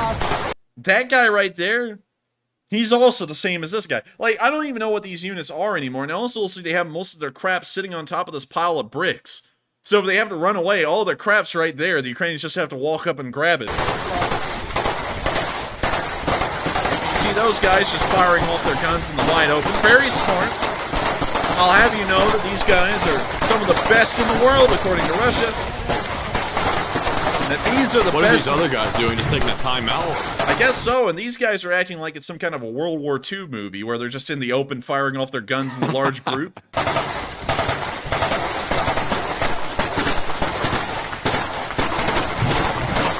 These idiots are going to peek around the corner like Tom and Jerry so that way both of them can take a bullet to the face. What? They're looking around the corner like children. Gee, buddy, what's going on around the corner? I don't know, let's look. And then those helmets are so crappy that they can't even protect them from a pistol round, so if anything hits them, they're dead. Like, they're just going to drop dead on the spot. Like, these guys are just idiots. Also, they're so, like, the Russian army is so poor, they couldn't even give him proper armbands, so that's like a washcloth that this guy has taken and wrapped around his arm. This guy leaned back like, golly, that's a firefight over there. No crap, Sherlock. Also, what is he chewing on? Cud? What is that?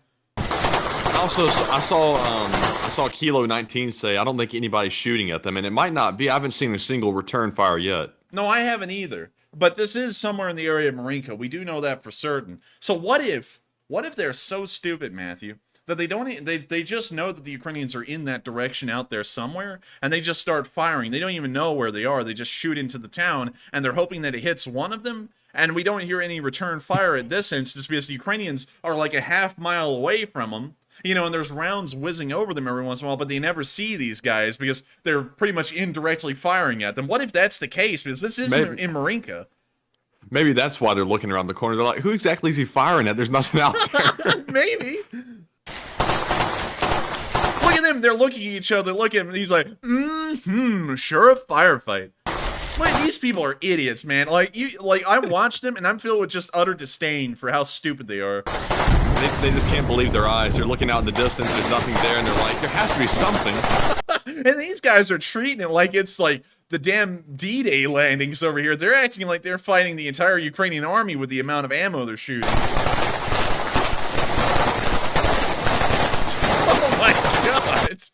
They're not stopping over there. They're literally just unloading magazine after magazine at nothing. They're not even taking any return fire.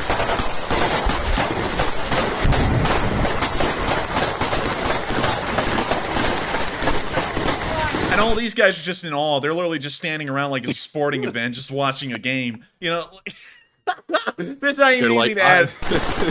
They're like, Ivan has lost his mind. He's shooting at the wind. You know, they're sitting here, Matthew, and the look on their faces are so blank. It's like inside of their heads they're playing Pong, like from 1960. Oh, you know, like that's what's going. This guy right here, like on the left, he looks like that Fred Flintstone meme that wakes up and he's like tired of life, and he has that like beard and stuff. Wait a minute, hang on. Pull it up real quick. I think that's the Ren and Stimpy guy. 1 second, Ren and Stimpy meme. Let me see if that. Here we go. I found it. Let's see. Waking up scene. Here, wait, hang on. Yeah, that's it, man. Actually, hang on. Let me get to it. This is gonna be good. That's what that guy looks like. That's it. Oh, my God. Oh, Lord, man. Oh. Let's see the other picture again. Yeah, Yep, that's him. Yeah, that's him. exactly him right there. Oh, man, that's what they all look like, actually. They all have that look on their face. Anyways, let's get back to the video. That's a really good one, Matthew.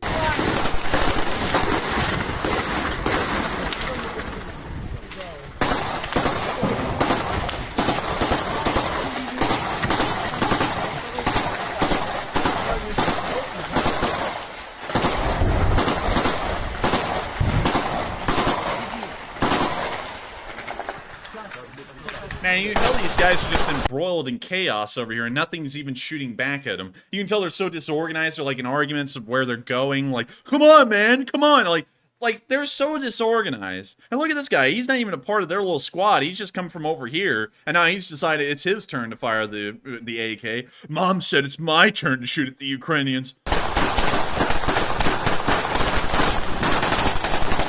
This guy's like, oh boy, let me join you in the exact same firing stance. And we got this guy right here who just flagged the cameraman with his finger on the trigger, so he could have killed the cameraman here. Right there. He could have killed him.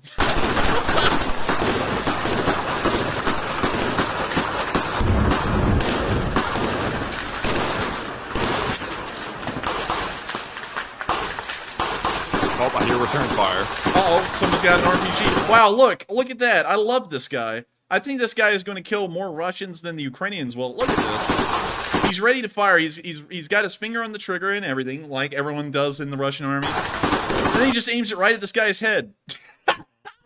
Look, I guarantee you the Ukrainians weren't firing at them to begin with, but after all this mayhem they're causing, the Ukrainians finally found them. Oh, they do in a second. I'll show you the video. But I like how he looks at this guy and he's like, dude, am I supposed to shoot this that way? With his finger on the trigger, so that way if he pulls it, he just blows this guy away and this guy as well.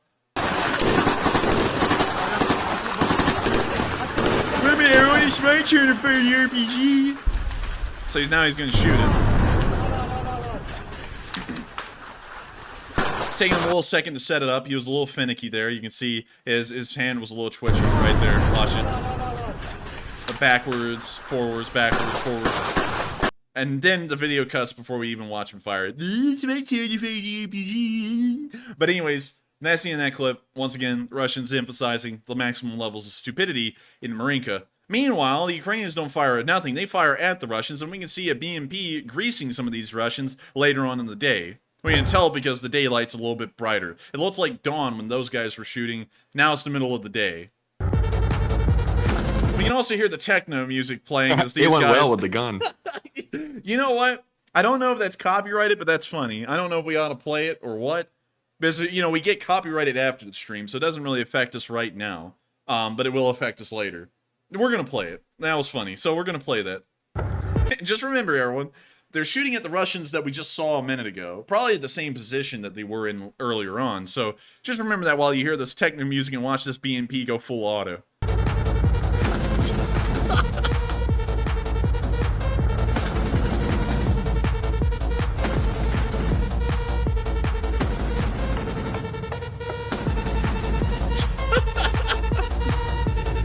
Ukrainians are living in a rave over here, blowing away. It's all smoky in there like they're hotboxing inside of that thing. Man, it's, you're about to see Snoop Dogg over there in the other sea. He's about to go, man, you want to join? Anyways, Yes. that's the end of that little video, and it's nice to know that the Ukrainians, whenever they're faced with Russian idiocy, they just bring in the heavier firepower with this 30mm autocannon, a 2A42M. If I want to be a nerd for a second, it fires a 30mm round, and it has a wide variety of rounds as well, because I want to make sure that we don't anger anyone who's a Brevet counter. So it's got the APFSDS shells. They have like 120mm of penetration. They also have high explosive shells, which are used largely on the BMP because it's a armored personnel carrier. It's not really meant to fight armored vehicles. It's meant to fight infantry. So most of the rounds it carries are high explosive, and they only get about 8mm of penetration, but they do have a pretty decent amount of explosive force. It's pretty much a large automatic grenade launcher, just a little bit smaller in caliber. Anyways, I hope y'all enjoyed that small little nerding out and geeking out on the BMP-2's gun. And now it's time for us to move on from the Marinka area. And before we do, we're not seeing any movement in this area of Donetsk still, although it does seem that the Russians have started small little fights all over the place, and one of them cost them dearly in Pisky. And so with that, we're now moving out of the Donetsk area and on into the southern front. Once again, before we even get there, there's nothing that happened in Kherson. You know, it's once they liberated Kherson, not much happens down there anymore. And so we're now going to be moving into the Volodar, Pavlivka, and Yakharivka area, where we saw some Ukrainian AT teams in action.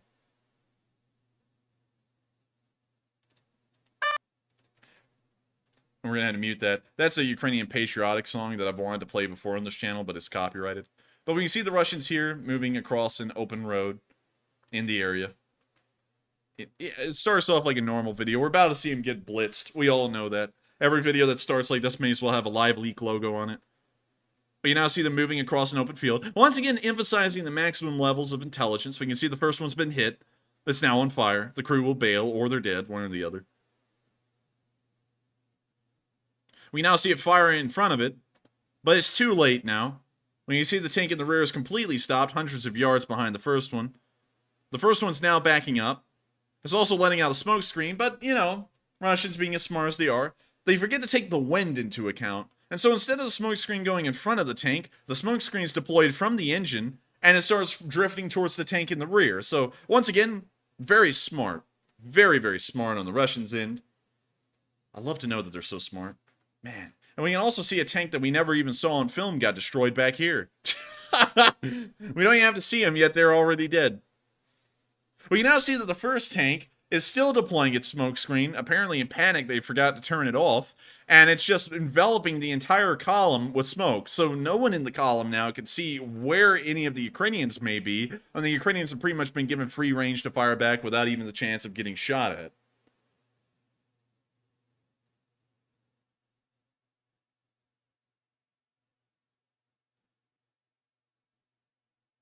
We can now see, oh, wait a minute, hang on. We've actually seen something interesting here. The guys in the second tank, behind the one emitting smoke, have realized that they're so screwed they just bailed out of the tank. They didn't even get hit. They just bailed out. They're like, you know what? This has gone south. I quit. And they're all running. So that's good to know. That one tank crew is done with. The one at the front, we don't know what's happened to them. They may have been killed. So that's what the smoke screen was for. They're using it to run away. Oh, that didn't work too well, though. No, I didn't. ATGM came in and tried to take him out anyways. When you see the one guy in the back, wait a minute, did you see that one guy that just got missed? He's turned into Usain Bolt. Watch. Okay, so you can see the little pixel that's him right there where my mouse cursor is. You see those like 3 pixels? Okay, so he's running right there. And he's keeping his distance from this guy right here, the second guy in the row. So then the ATGM flies right over him and hits over here. And so he freaks out and watch. He starts closing distance on the second guy like no tomorrow. He even overtakes him. We can now see one of them sleeping in the first tank, so it looks like they actually were taken out. Actually, that was the tank at the very end of the column that we never saw on film that got hit. And we now see that one. We can now see another BMP coming up, or some kind of an armored vehicle. It runs him over. Good job, Russia. Always taking care of the wounded and the dead. We can now see this thing pulling the hard turn that it did earlier. It's the same thing we just watched a minute ago. It's actually the same video. Okay, so from this point forward, I think this is in the location unknowns. And we've already seen this part. So we actually located what was in the location unknowns, I believe. And so with that, we're now going to be moving down to the next clip of news in the Yakharivka area, where we saw that the 71st Brigade was hitting some Russian trenches. Quite well, actually. So here's the video. And it's the Hog, baby. Immodest. And now we can see the Russians getting it. Wait a minute. We've seen this earlier. It's another duplicate.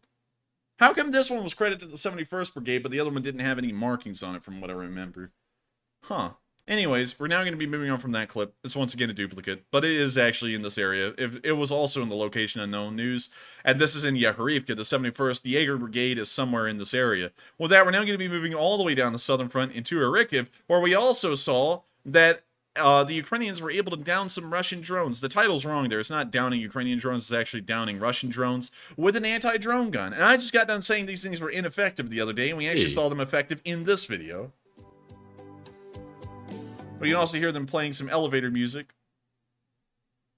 You can see him aiming the drone gun at the drone. The Halo gun. I don't even know what that thing really is inside of it or how it works.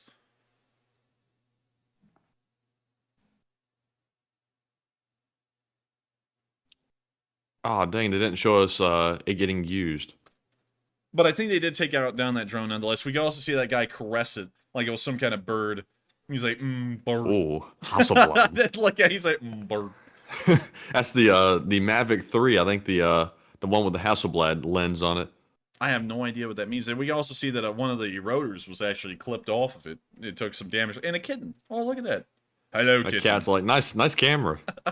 Yeah. And so that's the end of the video. And also, I saw a really good live chat question about from Frequency Harmonic. He said, please go over why you mute all music. Yes, some have copyrighted music, but many YouTube mutes seem to have public domain video making music. Feels overly cautious, takes away from content. Well, it's impossible to know whether it's copyright free unless we go through an entire music library online and try and figure out whether it's copyright free or whether someone content ID'd that on YouTube, and that would take literal hours. It would take 8 hours to try and vet every single video we show every single night with music in it doing that, and so we can't really do that. So we have to mute them all out of safety reasons, because if we don't, we could get copyrighted striked by someone who actually made that music, and then our stream goes bye-bye, and then the quality of the content completely goes to the floor because it doesn't even exist anymore. And so with that, I hope that answers the question fairly well, and we're now going to be moving up to Kyiv to listen to the speech from President Volodymyr Zelenskyy here on day 289 of the war. Speech. And here we go. Дорогі українці, щойно я підписав укази про відзначення державними нагородами посмертно поліцейських, чиї життя були забрані вчора на Херсонщині російськими мінами. Звання Герой України присвоєно полковнику поліції Михайлу Кураченку, ордени за мужність капітана поліції Ігорю Мельнику, Сергію Ненаді та капралу поліції Вадиму Пиріжку. Ще раз мої співчуття. Вони робили все для безпеки українців, вже повертаючись після виконання одного із завдань, коли вилучили зброю і боєприпаси зі схорону окупантів, яких було залишено багато на Херсонщині, поліцейські потрапили у мінну пастку. І це та форма російського терору, який доведеться ще роками протидіяти. Терористи свідомо намагаються залишити після себе якнайбільше смертельних пасток, закопаних фугасів, розтяжок, замінованих будівель, машин та інфраструктури. Йдеться про понад 170 тисяч квадратних кілометрів небезпечної території. Я впевнений, це буде серед пунктів обвинувачення проти Росії за агресію. Саме мінний терор, який навіть ще жорстокіше і підліше, ніж ракетний, бо немає такої протимінної системи, яка могла би знищити хоча б частину загрози, як це робить наше ППО. Я вдячний усім нашим партнерам, які допомагають Україні з протимінною роботою. Канада, Японія, Британія, Словаччина, амбасадори і донори United24 та багато інших, хто розуміє, як це важливо, щоб Україна не залишалася один на один з проблемою замінованої окупантами території. Зустрівся сьогодні з представниками Словаччини, урядовою делегацією, міністри закордонних справ, оборони і економіки. Обговорили з ними наявну співпрацю між нашими державами, як на двосторонньому рівні, так і в структурах Європейського Союзу. Домовились про нові рішення заради наших спільних безпекових і політичних інтересів. Активно працюємо, щоб підтримати і посилити чергові санкційні кроки проти Росії, європейські, американські та інших партнерів. Питання 9-го санкційного пакету ЄС зараз в роботі. Очікуємо ще й інших рішень, зокрема щодо схем обходу антивоєнних санкцій, в тому числі фінансових і енергетичних. Готуємо кілька важливих заходів на завтра і на наступний тиждень. Захист і відновлення прав наших людей, відбудова України – це постійні пріоритети. Наступний тиждень буде доволі вагомим для України з точки зору цих двох завдань. Я дякую усім, хто воює за свободу. Я дякую усім, хто посилює нашу державу і допомагає нашим людям. Вічна пам'ять кожному і кожній, хто віддав своє життя за Україну. Слава Україні! On that is the end of the speech from President Volodymyr Zelenskyy here on day 289 of the war in Ukraine. And I thank you all so much once again for watching this news segment. We're about to be moving into the question segment, but of course, if you enjoyed this news segment, please make sure to subscribe and also hit that like button and also comment if you would like. It's been an absolutely incredible night of news, and it's good to know that the Ukrainians are once again regaining the initiative, and the Russian army has been so farly, well, I guess you could say so effectively weakened at this point that they can't even keep an offensive going in the Bakhmut area alone. And so with that, thank you all once again for watching, and we're about to be moving into the question segment where we're going to answer all of the super chats that have been sent in. That helps this channel to keep on running each and every day, and also as many live chats as we can as well. Usually, and this is actually something pretty interesting, usually we only get around to 3 to 5 of them some nights, but last night I believe we actually got around to all of them. We did. We got around to, I believe, about 30 of them. Yeah, it was insane. And so make sure to throw in a live chat if you'd like, because going on with those odds, it might be answered tonight. And so with that, let's get to the polls, and then we'll get into the questions. Also, Matthew, I think this is amazing. This is absolutely incredible. I was just checking out, while President Zelensky's speech was running, one of our videos, and also our subscriber count, and we've actually gotten 90,000 views on a video that was uploaded yesterday. A load of y'all are watching it, and a load of y'all, from what I was seeing in the comment section, are absolutely loving it. And so if y'all are, let us know once again, because I love making those videos, and if y'all like that kind of content, please share with us any ideas that y'all have, because we would love to make more videos like that for y'all, because if y'all are loving them, we would love to continue to try and further down on more information that y'all would love to hear and listen to. And also, welcome, and this is actually pretty high for me, Matthew. This also shows that the Dark Ages have ended. Welcome to the 250 newly Spring Army members that we've gotten today. We've gotten 250 Just today? Just today. We've gotten 250 Dang. subscribers, which is unbelievable because for an entire month it was a challenge to just even break even at the end of the day. And so it's good to know that a lot of people are once again coming back to the Lee Spring Army, and we've literally just gotten 3 more subscribers in the matter of like 30 seconds right then.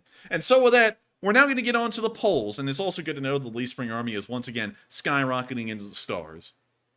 All right. And also, folks, if you are still here, please hit the like button, and maybe we can get up to above 2,000 likes tonight. But anyways, moving on to our polls, we have 3 to address, and the first one says, are the Russian medkits adequate for battlefield trauma, if you can even call those medkits? 84% said no, not even close to adequate. 10% said not sure, and only 6% said yes, they are minimally adequate. Now I think very clearly to most of us, and it looks like the majority do agree, that is not at all adequate. It's missing several things that are typically considered essential, like gauze, for example. It'd also be nice if it had some hemostatic gauze in there as well. That would certainly assist. They did have the elastic tourniquet. They didn't have, I guess it's called a cat tourniquet, which is more modern, I do believe. I would hope. But definitely not adequate at all. So, Enforcer, what would you say?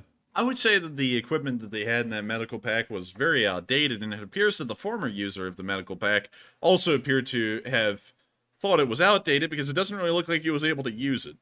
And so with that, I hope that answers that poll fairly well. I gotta be honest with y'all, medical equipment is something that, even first aid equipment is something I don't really know much about. Matthew's more so into that than I am. I'm usually into things like, I guess I could say food supplies, ammunition, and weaponry, and really just logistics in general. It doesn't matter to me what kind of medical equipment it is, as long as it's, I guess you could say, the best that can be provided, and also that it gets to the front line very quickly. But in this regard, it looked incredibly outdated. And from what the Ukrainians said, it sounded like they were actually shocked at the poor quality of it. And so with that, I hope that addresses that poll fairly well, and we are on to the next one. All right. And the second poll says, considering the war, are you surprised that Ukraine can largely continue to offer normal services? Like we've seen in many videos, the trash service is still running in full, it looks like. And also, they're putting up Christmas decorations in the middle of a war. So it looks like 69% said, yes, I am surprised. They are good. 5% said, not sure. And 26% said, no, I am not surprised. Now, for me, I'm surprised. To me, it kind of shocks me that they can still do all that stuff during a war. But then again, not everybody's a soldier, so there are people that are left to do those things. So it is shocking to me. But Enforcer, what say you? Honestly, I think it's insane that they are keeping up that kind of stuff behind the lines. You would think that a lot of that stuff would, I guess you could say, fade away because the war is taking precedence over everything, but they're still keeping things going very strongly behind the front lines, like nothing's even happening in the east of the country. So pretty bizarre to see, and I hope that answers that poll fairly well. And I wonder, Matthew, this year, considering what they're doing to the Russians, are they dreaming of a white Christmas or a red Christmas? Oh, solid roast. And so with that, we are on to the next one. All right. And up next, our final poll says, does President Zelenskyy look like he is doing well considering the stress? It looks like 65% said yes, he looks much better. 17% said not sure, can't tell. And 19% said no, the war is clearly getting to him. So I would say, considering the circumstances, he does look pretty good. Even U.S. presidents, when they aren't in wartime, after they stay in office for 4 years, they always end up looking really kind of like haggardly. Their hair turns gray. You can tell the stress got to them, and that's not even during a war. So that's a good President example Zelenskyy right has there. done pretty good. Yeah, look at that. That is just, dang. I would say that that's probably the best 21st century example. Also, I believe Bush went through something similar. Bush before. Yeah, here we go. See, Shoo. I mean, it also could be aging as well. Most presidents come in. No, that's more than aging. Well, oh yeah, this picture right here really like shows the difference. And that's only like what, an 8-year time difference? Yeah. Oh goodness. Wow. He went through the ringer for 8 years. Good lord. Yeah, I think honestly, it's got to be a lot of strain even during peacetime, because all of these except for really none of them were presidents during peacetime. There was something going on somewhere in the world during all of these presidencies. Oh my God! Look at George H.W. Bush. That's how he aged over 4 years. He was only a one-term president, and he went from that to that. Good lord. Man, I mean, good lord, I'm starting to question whether I should become president. I'm just kidding. But it looks like it's incredibly tiresome and very stressful on the body to be the president. It must be a very strenuous position. Well, obviously it is a strenuous position. You have the lives of about 330 million people in your hands. But anyways, with that, I would have to say that Zelenskyy looks pretty good, all things considered. And it's not surprising that he's aging. Really, honestly, he's aging quite badly compared to what you would expect over the amount of time that we've seen him. But at the same time, that kind of stress that he's under will probably do that to anyone. And we can see that right there with a lot of examples of U.S. presidents. And so with that, I hope that answers the question fairly well. And actually, Uncle Grandpa said Reagan never aged. Let's look at Reagan before and after. That's actually an interesting point. Reagan before and after. Let's see here.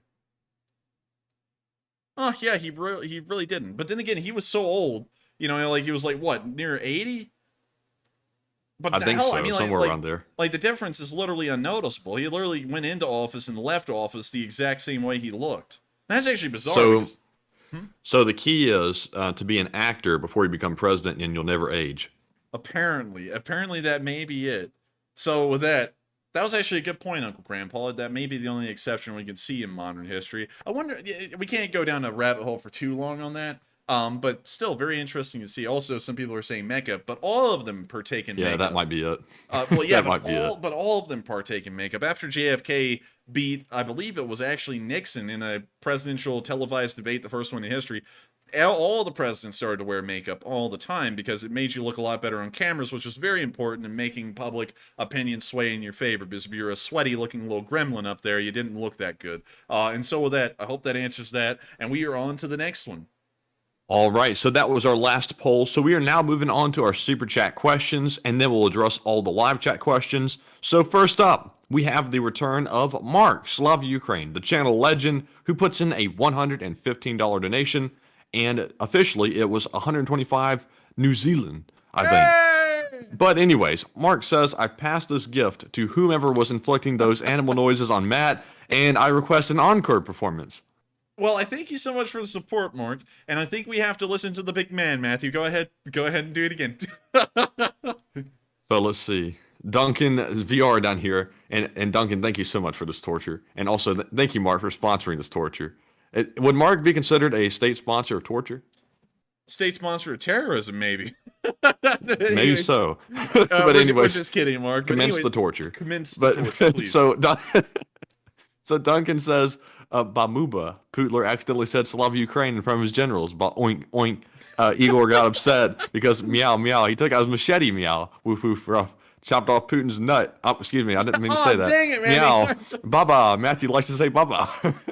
Oh, Lord. And I thank you so much, Mark. I hope you enjoyed torturing Matthew twice.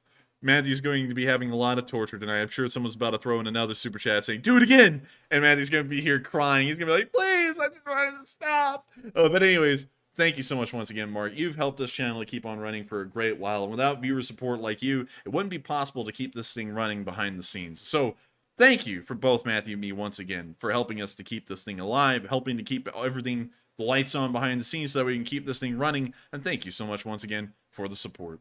And with that, Mark is going to be going to The Hague. He actually confirmed that in the live chat. They will be trying him for war crimes. With that, we are on to the next. All right. And up next, we have a $40 super chat from Jonathan Toe, who says, your hard work to bring us the news is always appreciated, and please take a question from the chat. And I thank you so much for the support. And I thank you so much for enjoying the amount of effort we put into the news. I feel like it's a modest effort, but it has had great results. I think the Elite Spring Army, like I say all the time, has been absolutely terrific in fundraising, above and beyond. It's incredible to think that so many people have been so generous to support Ukraine that much just on this channel alone, and I think you'll deserve a whole load of credit for it. And people ought to be out there just giving y'all loads of praise wherever y'all go for what y'all have done. And you know, that's something I kind of find interesting, is that once again, I've heard that some people out there are annoyed at the presence of the Lee Spring Army and people saying LSA, and I don't understand why, considering how much good y'all have done. That's like, I just don't get it at all. That's like sitting there and watching the UNHCR doing so much help for refugees from Ukraine and then getting pissed off and hating them and not supporting them anymore because their logo's ugly. That's just like the most superficial, lame reason ever. And I don't understand why anyone would say that. But anyways, with that, I hope that does address the comment fairly well. And with that, we are on to the next one. And thank you so much once again for the support. And also, didn't you want us to get a live chat? He did. So with that being said, it's sponsored by Jonathan Toe. The live chat question goes to BSG Wolf, who says, Enforcer, F-16, or Gripen, which is better for Ukraine right now? Now, that is a great question. I actually flagged that one, BSG Wolf, a lot earlier in stream. I know you heard me say that because you were watching at that exact time. The F-16 would be better than the Gripen to send. The Gripen is largely an air superiority fighter. I can show that to you all right here. Also, real quick, to answer a question, this is a question that some people ask before we get to that one. Let's see. George Walt asked, what percentage of funds do you keep to yourselves? We don't keep any of it. 100% of your funds raised through our Sunday night fundraisers goes directly to Ukraine. On nights like these, like for example, Mark's Super Chat, that goes to us. Every other day of the week, except for Sundays, you're supporting this channel so that way we can keep alive behind the scenes, keep eating, so that way we can keep getting to the Sunday fundraisers. And then the Sunday fundraisers are the cherry on top for the week, and that's when we raise support for Ukraine. And 100% of those funds goes to Ukraine because we run it through the YouTube Give platform, which you can pull up on Google. Just type in YouTube Give, go click on the first link, and it'll explain to you exactly how it works. It's operated by YouTube. We can't touch any of the funds. It's the safest and most surefire way of making sure that those funds actually make it to the people who it's supposed to go to. And I find it to be the best way to fundraise. Anyways, moving on to BSG Wolf's question, which was a stupendous, extraordinary question. Which one's better, the Gripen or the Falcon? Considering that the Ukrainians are not concerned about air superiority, considering that they have already secured that with their surface-to-air missile defense systems, the Gripen seems to be somewhat redundant in its role. While it is supposedly a multi-role fighter, most fighters around the world that have that name don't really get up to the level of quality that an American aircraft can get in terms of what they can, of course, provide in terms of firepower. We can see that it can carry 7 paveway laser-guided bombs, quite a significant amount. It can also carry 16 GBU small-diameter bombs, which are 250-pound precision-guided bombs, and it can also carry 8 Mark 82 bombs. Now, we look at something like the F-16C, which we'll put in right here, and we'll scroll all the way down to the bottom. Y'all will see that the F-16 can carry more ground-pounding ordnance. Like, for example, right here. Air-to-surface missiles. It can carry 6 Mavericks, 2 HARM anti-radiation missiles, something that the Gripen cannot do. And that's a very important aspect, that the F-16 Fighting Falcon over the Gripen can actually engage and destroy surface-to-air missile defense systems of the Russians while the Gripen can't. And that's a massive advantage just on its own. It can also carry joint air-to-surface standoff missiles. It can also carry 4 AGM 154s, which are a kind of loitering bomb. It actually deploys wings once it's deployed, and it can wait for a while until it finds its target, and then it can hit it. It can also carry 2 Harpoons, which are anti-ship missiles, and it can also carry Penguins, which are also another kind of anti-ship missile, but I believe these are mostly used by foreign countries that are not the United States. We can also see that the amount of bombs it can carry in the different kinds are far more extensive than what the Gripen can carry. While the Gripen can only carry Paveway 2s and GBU 39s, the F-16 can carry CBU 87s, CBU 89s, CBU 97s, Mark 84s, Mark 83s, Mark 82s. It can also carry GBU 39s, just like the Gripen can as well. It can also carry Paveway 2s of the GBU 10 and the GBU 12 variety, and it can also carry Paveway 3s, the GBU 24 and the GBU 27 variety. It can also carry JDAMs, which are an incredible munition that the United States showed was very effective in both Iraq and Afghanistan, and it can also carry nuclear bombs, although the Ukrainians would never get those for that to be necessary.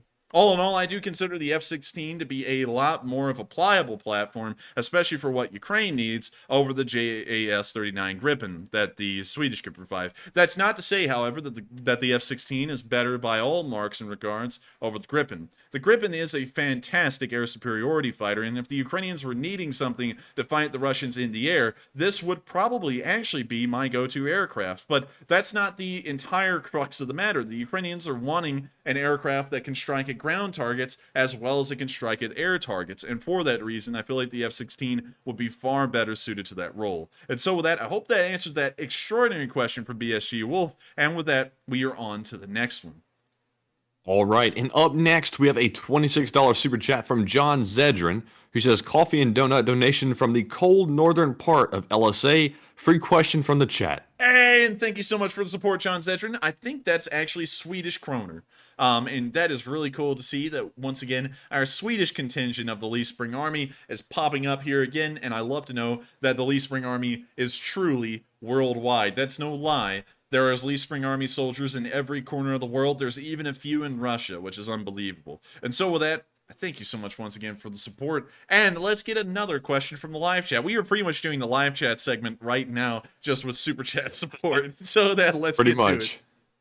All right, so the question sponsored by John Zedrin goes to Damian Weiss, who says, what think you about U.S. giving Ukraine the JDAM bombs on B-52s to bomb Russian trenches, etc.? The JDAM bombs on a B-52, you can actually equip those on an F-16 as well, and I actually saw a really good counter to one of my previous statements from Bob Cooper. I'll go and address that in a second, as a live chat. Do we have another super chat that wants us to address the live chat, Matthew? Because that one from Bob Cooper will be the next one. Maybe so. Okay, so to get to this one, I believe that JDAMs would be incredibly effective in countering Russian forces because they are, of course, pretty much a very improved smart guided bomb, and of course being able to guide a bomb onto a hair point target, well, I guess you could say a paper thin or a laser point target on the ground, is incredibly beneficial. It helps to actually make sure that bomb's I guess you could say damaging abilities are used to the best of its extent. So I think that would definitely be something that should be introduced into Ukraine if possible, even without the aircraft that can carry it, and just try and rig up ex-Soviet aircraft like the Ukrainians are currently using to use them. And so with that, I hope that answers the question fairly well, and we are on to the next one. And hopefully you can get another live chat one because Bob Cooper's statement was actually pretty good. All right, so up next, we have a $20 super chat from Superbunker 9000, NAFO member.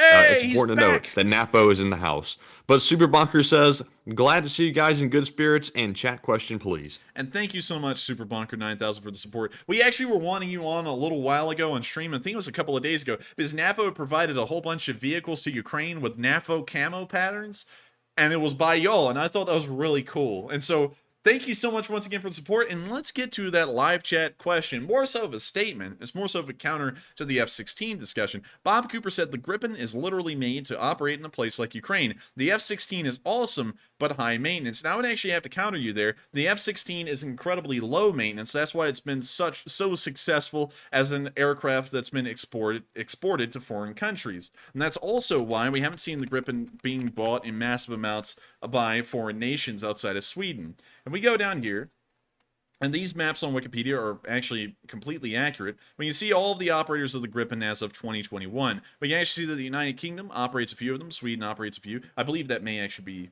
inaccurate. We'll have to go back and look at the one on the United Kingdom. But the Czech Republic, Hungary, Brazil, and also, let me make sure that's apparently Thailand? Okay, odd. I don't know why they didn't highlight the country. They highlighted the sea around Thailand. But anyways, Thailand, Brazil, the Czech Republic, Hungary, and Sweden are the only countries to operate it.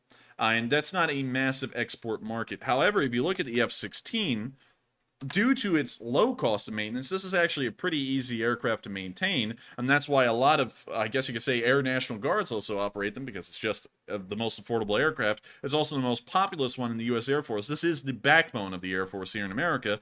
And if we go down here, you can actually see that the current operators of the F-16 are far more common than that of the Gripen. We can see that the United States operates them, Venezuela, which is a little bit of a mistake, Panama, Chile, Morocco, that's also including the Western Sahara, Portugal, Belgium, the Netherlands, Denmark, Poland, Romania, Greece, Turkey, Iraq, Jordan, Israel, Egypt,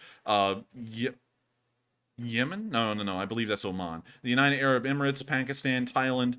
Thailand also operates the Gripen, kind of interesting. Indonesia, South Korea, and Taiwan. They're all operators of the F-16. The Italians operated the F-16 and the Norwegians did for a while, but they retired them, and I believe that the Italians replaced theirs with Eurofighter Typhoons, but I may be incorrect on that one. But still, you can see that by and large, a decent amount of these countries don't have a massive GDP and a lot of money to spend in their military, and Pakistan, which has a very small GDP, is able to field F-16s largely because they're cheap to maintain. I would have to get some more exact figures on that to be able to talk about that and get down into the number crunching. I can't do that on stream right now, but these things are, I would say, the workhorse of most air forces around the world, and a pretty cheap and easy to maintain aircraft, even compared to the Gripen, which is also a pretty decently cheap aircraft. The Swedish did an excellent job designing this thing. It's one of the best air superiority aircraft in the world from what we can collect. But with that, I hope that answers that live chat fairly well. And very good retort, Cooper. Really good one. And of course, you may be right, but from what I know and based off the information I've gotten from people who actually work on the F-16, it is pretty much one of the cheapest and easiest aircraft to work on. And so with that, we are on to the next one. And thank you so much once again, Super Bunker 9000, for allowing us to address that. All right, and up next, we have a $20 super chat from the B93, who says that dealer probably has no more arms to give as he has sold Soviet arms to Africa. There is a debate on whether a service member's oath is to his people or completely to the Constitution, women or children first, or yourself. And I thank you so much for the support. I don't know what the women or children first part means, so unfortunately I don't think I can address that. But talking about a Marine, or a soldier, the duty of a soldier is to protect the United States, not necessarily bound to the Constitution or the government. It's really just more so bound to the public. And by that extenuation, I guess you could say the government more so. Moving on from that, can you read that first part that came before the part I just addressed, Matthew? Yes, the first part said that dealer probably has no more arms to give as he has sold Soviet arms to Africa.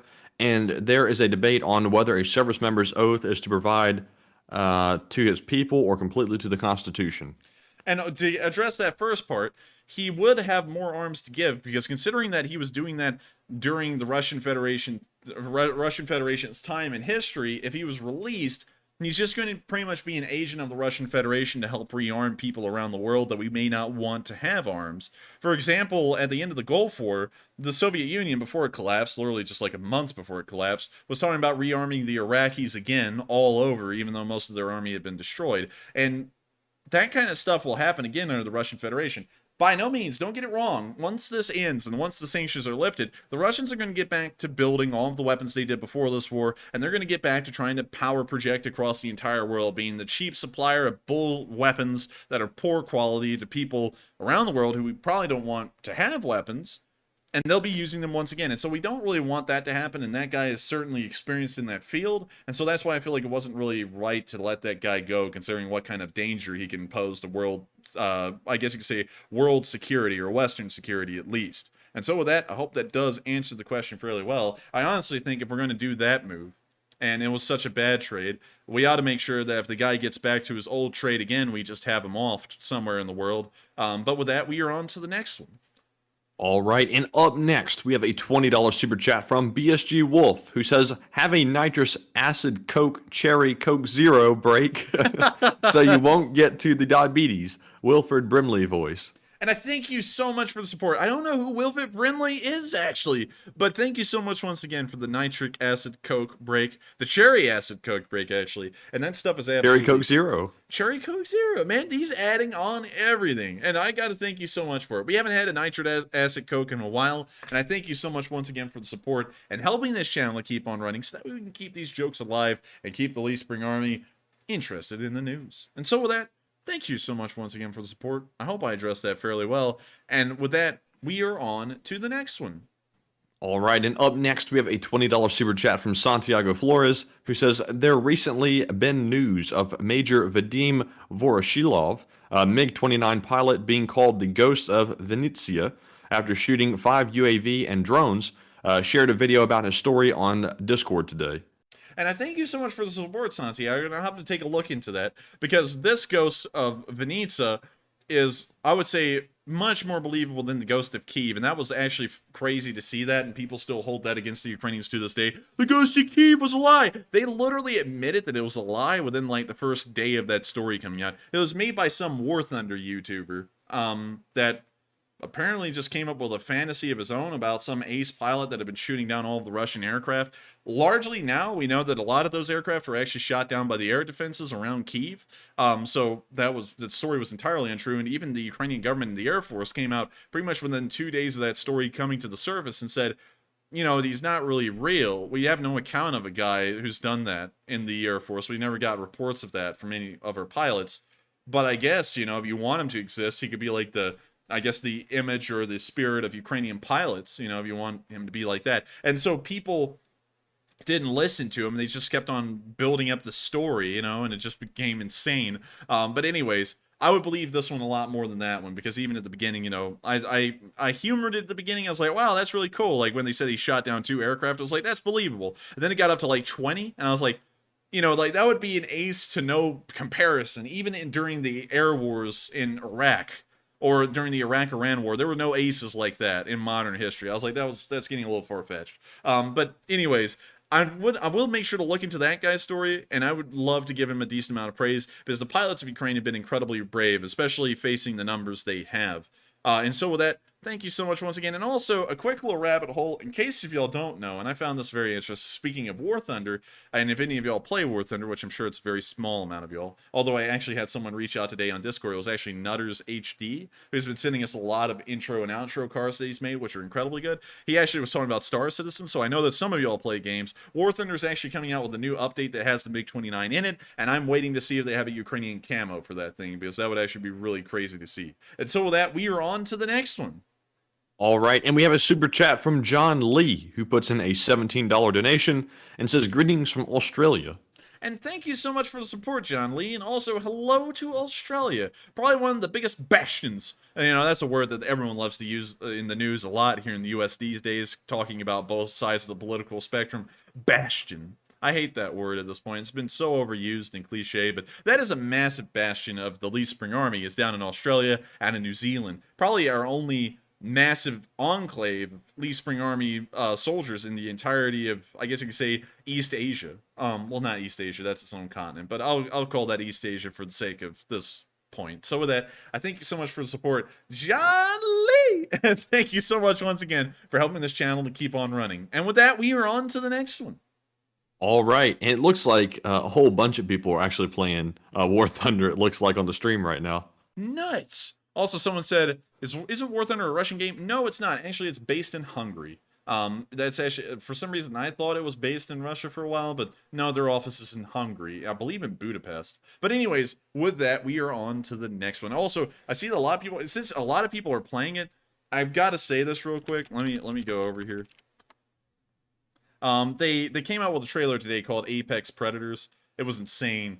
They showed the Panavia Tornado, which used to be a heavily used British aircraft, the MiG-29, which of course is very commonly used still, and then the F-16A Fighting Falcon. So really cool that they actually introduced two aircraft that are very highly talked about in the current war. The introduction of the F-16 and the use of the MiG-29s by both the Russians and the Ukrainians. But with that, we are on to the next one. All right, and up next, big shout out to Natoya85 for putting in a $10 super chat. Thank you very much, Natoya, for that. No comments, sadly, but thank you so much for the support. And up next, we have a $10 super chat from Panama Floyd, who says, "Okay, I lied. Still see Still see y'all Sunday though." And I thank you so much for the support, Panama Floyd. And of course, we will see everyone Sunday. Everyone will be here. It'll be a beautiful day. The Lee Spring Army will once again be whole. But of course, I thank you so much once again for the support, and I hope we knock it out of the park this upcoming, I guess you could say Sunday. For some reason, I forgot the name of the calendar day. And hopefully we really blow the thing away, considering that UNHCR will be doubling any donations we give. And so with that, I thank you so much once again for the support, Panama Floyd, and we are on to the next one. Also, Tom DeRipa said, "Is Premium War Thunder worth it?" It depends. If you're in the high tiers, like tier 5 and above, yes. If you're below that, not really. It doesn't really matter then. And so with that, we're on to the next one. All right, and up next, big shout out to Max for putting in a $10 donation, but without a comment. Thank you for that as well, Max, and we do appreciate it. We also have a $10 super chat from E3ECO, who says, "Coffee." And thank you so much for the support in the coffee. And we'll make sure to drink some while you're at it. And so thank you so much once again for the support. I hope that does address the comment fairly well. And we are on to the next one. And the coffee fund definitely needs replenishing. I could go for a coffee right now, actually. But if I drank one, I'd probably be up until like 2. You know, the Nitro Cold Brew isn't really helping me out much anymore because, you know, I've drank it so much. I think the effects of like 300 milligrams of coffee at a time just isn't really doing it anymore. I still just take the Keurig coffee, so I don't know why I said take the Keurig coffee. I drank the Keurig coffee. He puts it in a syringe and, you know. Anyways, we're on to the next one. All right, and up next, we have a $20 super chat from David Gormley, who says, "Greetings from the LSA Colorado Mountain Division, and please take a question from the chat." And thank you so much once again for the support. The mountains of Colorado are very nice looking. Let me drop y'all down here. The Empire. Let me show y'all the mountains. Isn't it beautiful? The Rockies. The Rocky Mountains. Nice. They're very nice, actually. Look at that road, though. What happened? The cold shrinks the road, and then the heat expands it, which creates these terrible cracks. Roads like these aren't actually meant to last long, but I still think that's kind of dumb because look how badly they degrade over such a short amount of time. Anyways, still a beautiful countryside out here in Colorado. But one thing I gotta say, though, I don't know if anyone here is from Denver, but first off, is it just me or does the Denver International Airport look like a swastika? And second off, why in the world is Denver so weird? Like, we went there, and it was just, like, weird. I don't know how to explain it. It wasn't that great. Maybe we were in the wrong part of town. I think we were somewhere, like, right here, I think. I can't even really remember because it was all a blur at that point. And then we just drove on up to, what was it?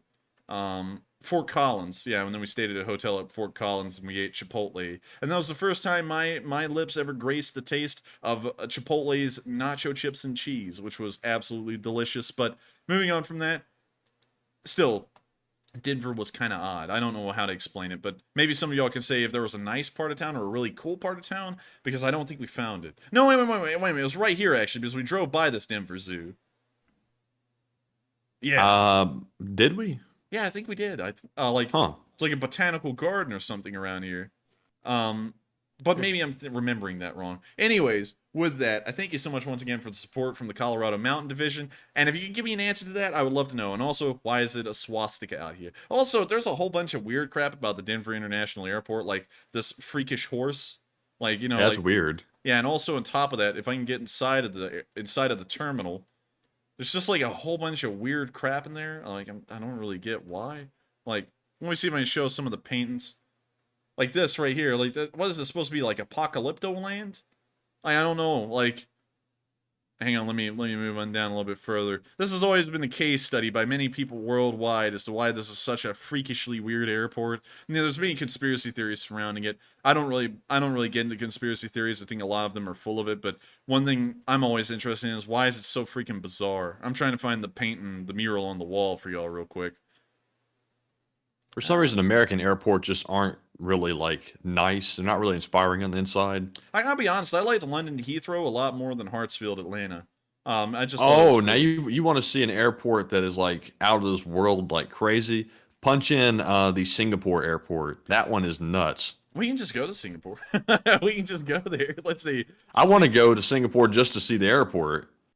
So here's Singapore. And it sounds silly, but it's pretty nice. The airport's out here. Wow, man. Good lord, they've, like, this whole entire thing is tarmac. I thought it was grass for a second, but let's go to the airport right here. So, let me actually zoom out so that way. Here we go.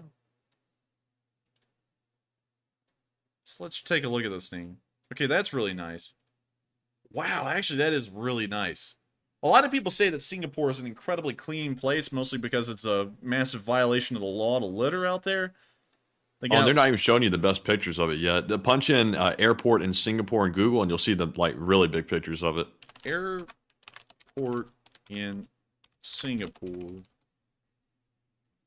A former British colony, as a matter of fact. Let's see here. Images. Oh, dang! That is impressive. Yeah. That's very impressive. That's insane. How much does this cost? It was a crap ton to build it. It cost billions and billions of dollars to build this thing. It's the best airport in the world. Number one, numero uno. But man, this is really impressive, actually. I'm actually blown away. Also, Singapore is a really cool place, really neat. If y'all didn't know this, Singapore was actually kicked out of Malaysia, I believe, in the 90s. Forcefully expelled because for some reason they just got tired of it. I don't know why. I'd have to go back and look at the history of that. But anyways, getting out of that rabbit hole, we are on to the next one.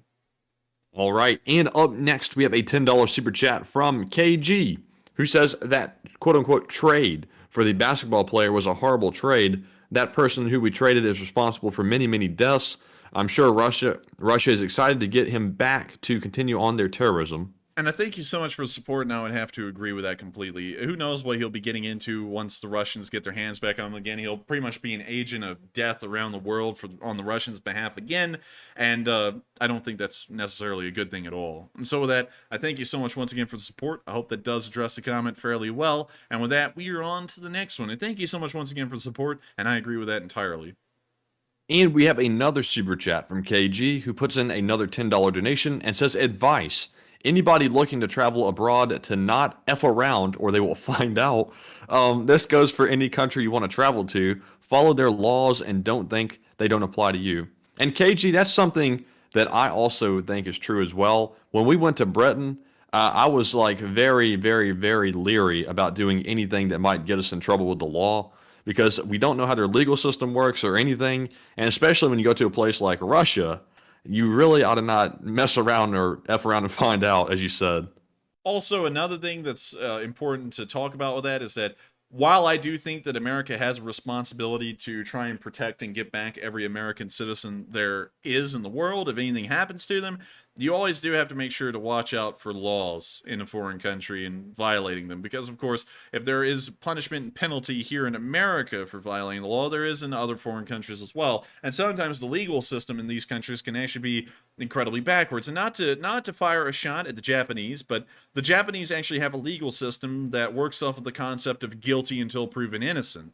And so it's not really the necessity of the courts to prove you guilty. It's more so your responsibility to prove your innocence, which turns the entire thing around on its head and means that if you ever get in trouble with the Japanese legal system, you are pretty much screwed. In fact, in Japan, it's really the responsibility of your attorney to prove that you're guilty more so than innocent, which is kind of weird as well. They don't really do a lot to help you out. So, you know, you always have to keep that in mind when going to foreign countries, especially ones that aren't really friendly with the United States, like China or Russia, because they will put you in prison for anything that they can find. If you throw gum on the ground, guess what? You're threatening the lives of thousands of Russian citizens with your biological contaminants, 10 years in prison. It'll be something like that.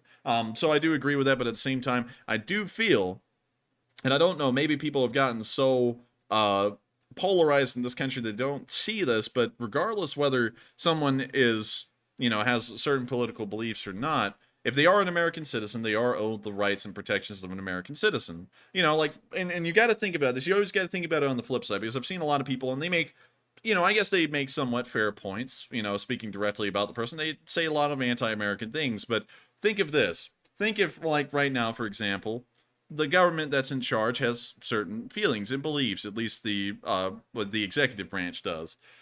And so let's say that you're arrested in a foreign country and you have the opposite beliefs of the political party that's currently in charge. Does that mean that you're not owed the rights and protections of an American citizen abroad if you're wrongfully being persecuted over there because you have a different belief than the party in charge? I think the answer is no. I think that every American citizen is an American citizen, regardless of their beliefs, regardless of what they said and what they've said and what they've done. Even if they don't like the country, they are still owed our protection because they are an American citizen. We can't sit there and sell off one or the other. And I remember this is something we actually covered a while ago when the Speaker of the House's contingency went to Taiwan on a visit. A lot of people were actually wishing that the plane would be shot down and they would go down with it. And I don't understand that, because if you're going to sell them out, you might as well sell out everyone else eventually, one way or the other, because they disagree with you. And I hope they catch a bullet to the head in Iraq if they go on a trip there. And I hope that these people get eaten by sharks in the middle of the ocean here. You know, it's not really the way to run a country, especially when you're trying to keep everyone united, to sit there and go, well, you know, they're not really the political beliefs that are in vogue and, you know, blah, blah, blah. And so we're going to sit there and throw them to the sharks and allow them to be eaten alive. So with that, I hope that does address and that. Also real quick, I see a whole bunch of people asking if Griner took the cannabis oil or whatever it was she took over there. Did she take it intentionally, or was it planted on her? From what I've seen in the news articles, it looks like she admitted that she had it, but she claimed that she had a doctor's note and she didn't intend to bring it into the country illegally. But that's kind of on the person going to Russia. That's their responsibility to know what their laws are. But that doesn't negate the fact that they were trying to jack her up with a wacky sentence. Yeah, and also, here's something that I find insane, is that they threw such a heavy sentence on her, but at the same time, they don't throw a heavy sentence on crocodile dealers in poor parts of Russia. You know, like, have y'all seen what crocodile does to people? It literally dissolves your body like acid if you use it. And they're going to give those people sometimes they don't even put them in jail. They just give them a slap on the wrist and put them back out in the streets. And they're going to put this person who carried cannabis oil in prison for pretty much life. I mean, in Russia, you know, whatever sentence you get, if you're an American, it may as well be life. And that was entirely driven by what was going on in Ukraine and U.S. support to Ukraine, and they wanted to send a message any way they could. But with that, I hope that does answer that fairly well. And with that, we are on to the next one. All right, and real quick, let me reorganize the spreadsheet. You got a little out of order here, real quick. Alrighty, there we go. So up next, we have a $10 super chat from Junebug72, who says, "Good evening and happy December. Please offer this to a live feed question. Thank you, and Slava Ukraine." And thank you so much for the support, Junebug72, and we will make sure to get a live chat. And so with that, what do we got? All right, so the live chat question goes to, excuse me, Mick Ranger, who says, "You got to tell Enforcer to check out the ZS88. psychological operations vehicle which the Ruskies are using. ZS-88.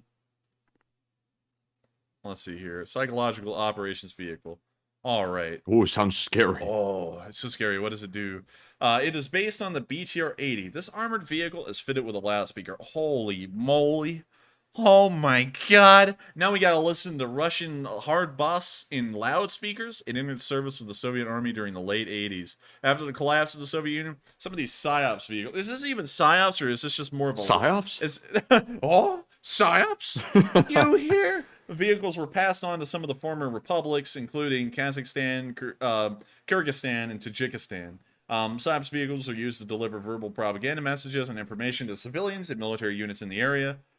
For example, PSYOPs vehicles with loudspeakers can urge hostile units to surrender or calm down the civilians when the city was taken by force. Such vehicles are also used to deliver information or orders to friendly troops. Such vehicles are used to boost morale of friendly forces. This is your commander speaking. If you fall back, we will shoot you in the back of noggin. So under this premise, a psychological weapon vehicle simply has a loudspeaker on the top. Does that mean an ice cream truck is the same thing? I guess so. Oh my god, it's making me want to buy ice cream, Bled. Psychological operations. It's a psychological weapon. Oh man, dude, the Russians coming up with cool names for everything. And they're honestly the stupidest things on earth. This is literally just a loudspeaker vehicle.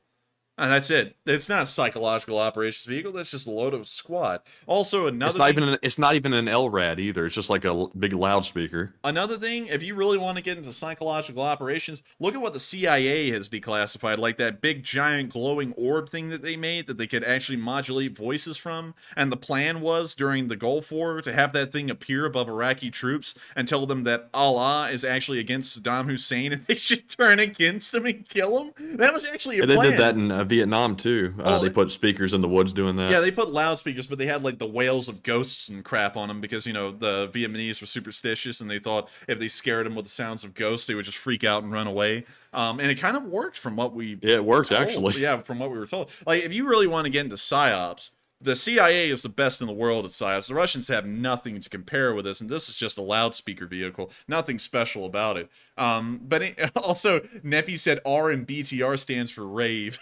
Yeah, it is. It's a rave vehicle.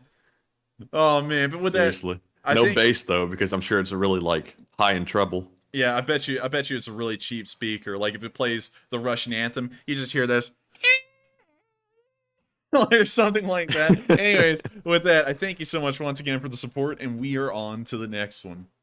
All right, and up next, we have another $10 super chat from KG, who says, for anyone who is surprised how good Ukraine is doing, they have a larger population and landmass than California does. Would Russia dare to try to invade California, notwithstanding U.S. Army? Lulz. I think if you actually put California on the border of Russia, I think that they wouldn't try due to the massive geographical issues that they would run into once going on shore. There's a lot of mountains in California, and so I don't think they would do all too well. Also, California has an incredibly large GDP for the state it is. If you actually separated California from the United States, I believe it's the third largest economy in the world, second only to China. And then the United States will still be the largest economy in the world. So I don't think they would. But with that, I hope that answers the question fairly well. And thank you so much once again for the support. And with that, we are on to the next one. And we have another super chat from KG, another $10 donation. And thank you very much for that, KG. We do appreciate it.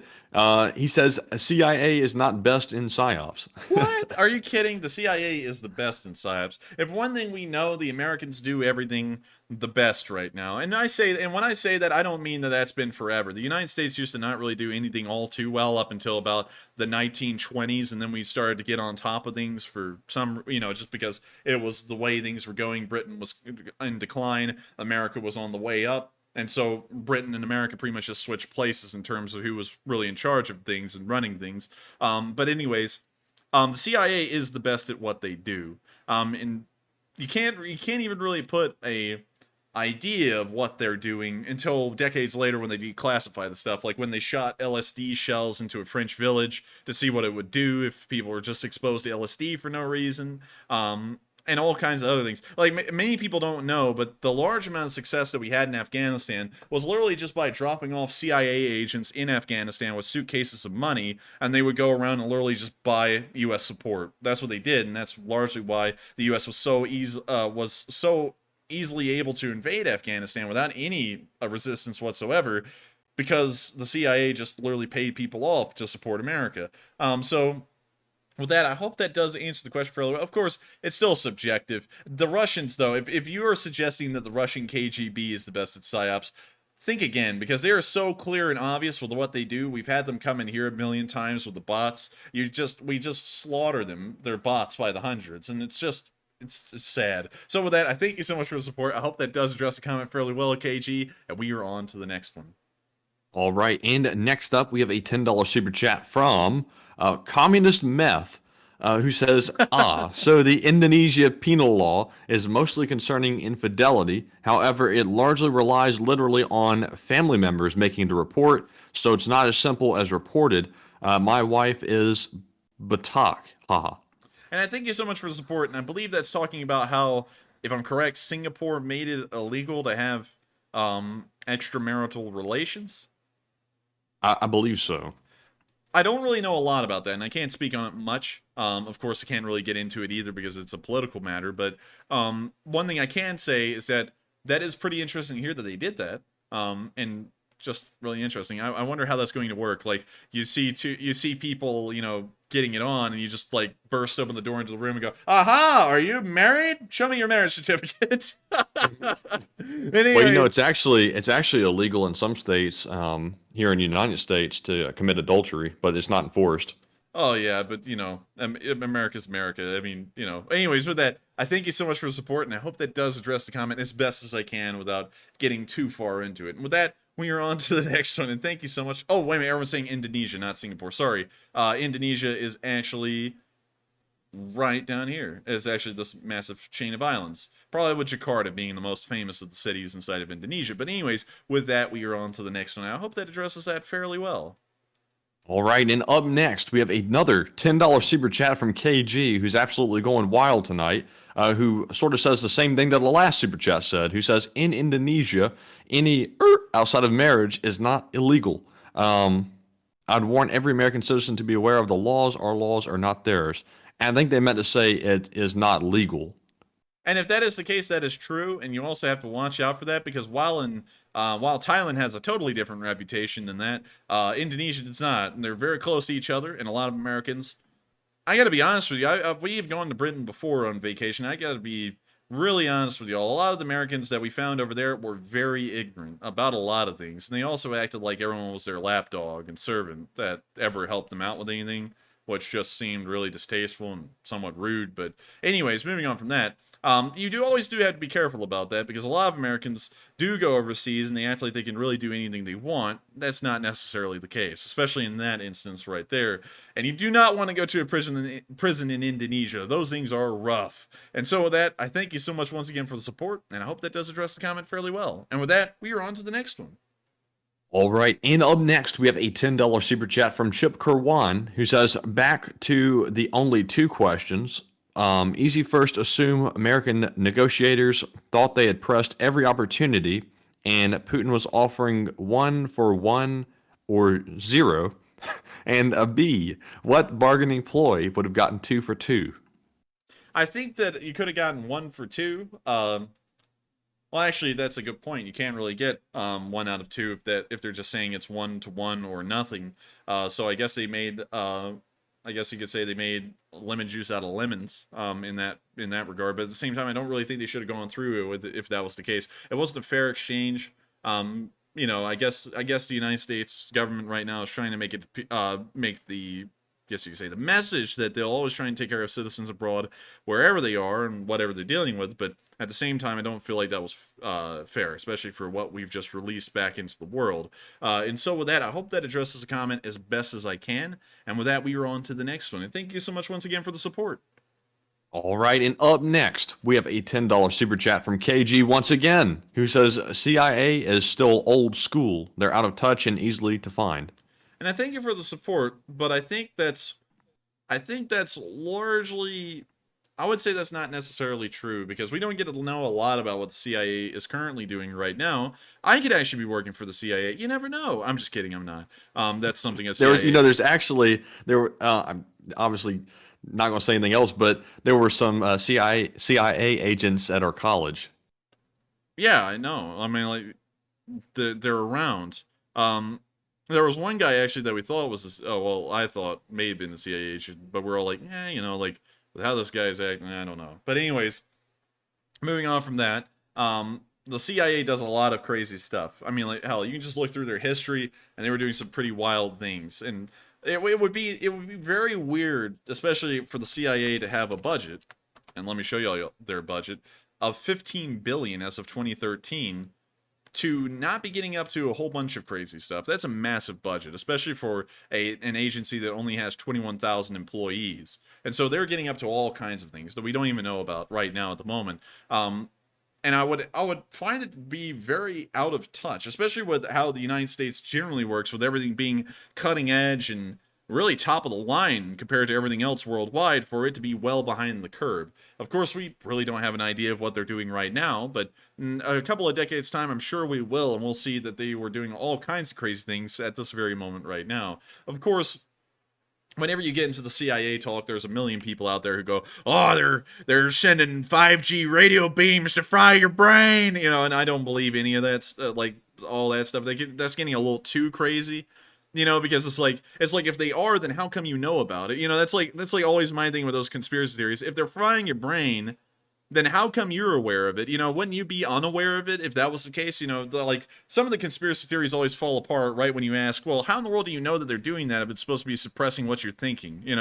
But anyways, with that, we are on to the next one. I hope that does address the comment fairly well, and I thank you so much once again for support. Also, Matthew, now that I've said that, and I'm sitting there kind of coming to the defense against that conspiracy theory, there's going to be some people out there in a deep corner of the internet.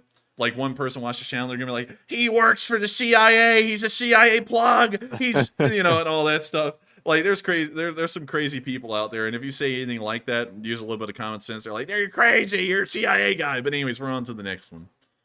All right, and up next, we have a $20 super chat from Communist Meth once again, who says, volunteer air group for Ukraine, same as you did for UK in World War II. F-16, most widely produced fighter. It doesn't have to be straight from the US, but man, 4 fighter wings and Russia would be ruined. We can only dream, I guess. And I thank you so much once again for the support, Communist Meth. And speaking of meth, Matthew, I just saw Brenstar said, it's the meth that fries their brains, not the 5G waves. That might be true. That might be true, but we can't, I digress. We can't really talk about that too much. Anyways,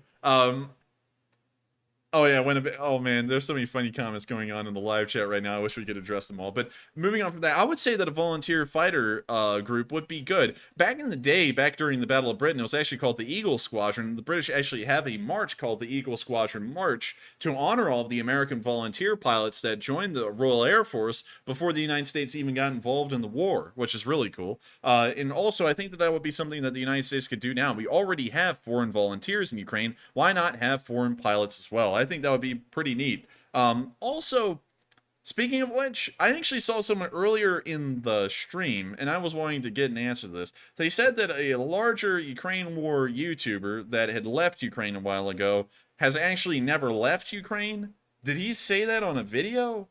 Because now that story is just getting all kinds of complicated, like I don't even know where that's going really. But anyways, what would be the point of doing that though? Like why, that's why I was thinking, what would be the point of lying about that and saying you're not in Ukraine but you're in Ukraine? And like if the excuse is that people were trying to hunt him down, I feel like a lot more people would be trying to hunt down Operator Starsky, considering he's actually in the military and privy to information none of us are. Instead of anyways, we're going down that rabbit hole a little bit too far, but I still think that just a small amount of F-16s with foreign volunteers from the U.S. Air Force, they could get a lot of work done inside of Ukraine, and I think that would be something well worthwhile of looking into. And of course, the question still stands, how do we get the F-16s into Ukraine without causing a massive problem? And so with that, I hope that does answer the question fairly well, and I thank you so much once again for the support, Communist Meth. And with that, we are on to the next one. All right. And up next, we have a $10 super chat from KG who says the CIA lost a lot of assets recently. Now the CIA is using open source information. And I thank you so much for the support, KG. I don't know if they did lose a lot of assets recently. I feel like that's something they would keep under wraps. And also, the CIA doesn't really work in very dangerous conditions. Usually, if you actually watch anything from MI6 personnel, which are very similar to the CIA, you would actually find out that during the Cold War, they were actually looking through used pieces of toilet paper for classified information in landfills. So they usually aren't like James Bond-esque, getting killed all over the place or anything similar. They're usually doing very mundane and very gross things to get the information they get. With that, I hope that does address the comment fairly well. I mean, I don't know a lot about what the CIA is currently doing, but still very interesting. All this talk about the CIA, Matthew's probably gotten a couple of CIA agents to hone in on our stream right now and listen to it. But with that, we are on to the next one. Thank you so much once again for the support. Also, wait a minute, hang on. I see some There's people... one that watches, by the way, too. Really? Yeah. Do you know of them? Somewhat. Oh, well, let's see. Richie MC said he left. He's in Switzerland. The Ukrainian government allows some people to leave, but some people are now saying that he's back in Ukraine, and I'm trying to like see if that's true or not, because a lot of people have been saying that. But anyways, with that, we are on to the next one. I'm still trying to get to the bottom of that one, because like that whole story was just kind of like weird. It's like, what's going on there? And now I'm hearing people saying he actually never left. He's been there the whole time. And it's like, well, what was the point of causing all of that ruckus about leaving if he didn't? Anyways, with that, we're on to the next one. All right. And also, we have another one from KG, a $10 donation once again. I think that's KG's either 5th or 6th super chat of the night. So thank you very much for that. DevGuru used to take orders from CIA, but after Benghazi, the COC changed. And I thank you for the support, KG. I actually feel like you know a little bit more about the CIA than I do at this point. So I'll just have to take your word for it on that one. And are you a member of the CIA? Because it's kind of a little, it's interesting that you know a lot about them. But with that, I thank you for the support. I'm just kidding with you. And with that, we are on to the next one. And thank you so much once again. All right, and up next, big shout out to DJ Low and also Callie J for putting in a $5 donation each. And thank you very much for that support. Up next, we have a $7 super chat from Danny Coe, who says, will the return of the Merchant of Death, Victor Bout, in the USA prisoner swap December 8th enable Russia better access via his contracts to armaments and ammunition? Could you reread that one again, actually? Yes. Let's see. Danny says, will the return of the Merchant of Death, Victor Bout, in the USA prisoner swap December 8th enable Russia better access via his contracts and contacts to armaments and ammunition? It may, as possible. However, he largely just sourced his weapons from Russia to be sent elsewhere around the world, so they may not be able to harness more weapons from having him back from around the world. It would be more so they would probably have more export opportunities to nefarious people around the world that they could sell them to, and they could make money off of that. Mostly, he dealt in small arms like RPG-7s and AKs, which are very easy to produce for Russia still, and very easy to sell. And so with that, I hope that answers that question fairly well, and thank you so much once again for the support. And with that, we are on to the next one. All right, and up next, we have a $5 super chat from Chip Kurwan once again, who says, technical correction, no Kadyrov spottings without green leaves or with snow. And thank you for the support. And that was true. I actually did notice that there were some green leaves in that video, so that may have been from a while ago, and they're just trying to make it seem like they're still out there, although their whole unit has left at this point. And so with that, thank you so much for the support. I hope that does address that fairly well, and thank you for pointing that out, because I saw some people say that earlier, but I didn't have time to address it. And with that, we are on to the next one. All right, and up next, we have a $5 super chat from Humble Potato, who says, the Marine is an ex-Marine, dishonorably discharged, stole $10,000 while in the Marines. He isn't exactly squeaky clean. But all I'll say about that, Humble Potato, is it may or may not be true, but just remember he is a part of an espionage operation, so just keep that in mind. And also another thing I'd have to say is that still, because this is a universal thing. While he may have committed crimes in the United States before, and even during the service to the U.S. government and the Department of Defense, he is still owed the protection that any American citizen has, and it's our responsibility to try and get him back. And I know that it kind of seems odd, and it does seem kind of odd to me when you think about it, that America would constantly try and get back criminals, but Americans are Americans. They don't belong in any foreign prisons. They don't belong anywhere else. If anything, we need them back here, regardless of what they are. Regardless of whether they're criminal or not. It's our responsibility to protect American citizens wherever they are and whatever they were up to. Although, there's still exceptions to that rule, but we should still try our best. Like the Otto Warmbier guy, that's probably like the best case of that. It was very stupid to go into North Korea on a tourist trip and rip down a poster in a country that is psychotic about their leader and then expect no repercussions, but it's still America's responsibility to try and make sure that the guy doesn't come back lobotomized and die within hours. And so with that, I hope that addresses that fairly well, and we are on to the next one. And thank you once again for the support. All right, and next up, we have a $5 super chat once more from Chip Kerwan, who says, especially with the UN link, maybe you could get Ben Hodges to co-host or do cameo. Ben Hodges? Who's that? Isn't he one of our channel viewers? I don't think so. I thank you for the support. That is an interesting idea, and I'll have to look into it. But I'm not really sure. We actually got pushed back on Archer Rehai's podcast into January at this point. So we don't really have the camera infrastructure set up still, but I will look into it. And so with that, I thank you so much once again for the support. I hope that does address the comment fairly well. And we are on to the next one. And thank you once again for the support. And we have a $5 super chat from Peter Demestahaz, who says, please do a satire video about the smoking man and his ever-changing redeployments. Is he a Russian super soldier, Ukrainian soft agent, or bad luck? I would say... Can you reread that one again? I hate to do that to you, Matthew, but can you reread that one more time? Peter says, please do a satire video about the smoking man and his ever-changing redeployments. Is he a Russian super soldier, Ukrainian soft agent, or bad luck?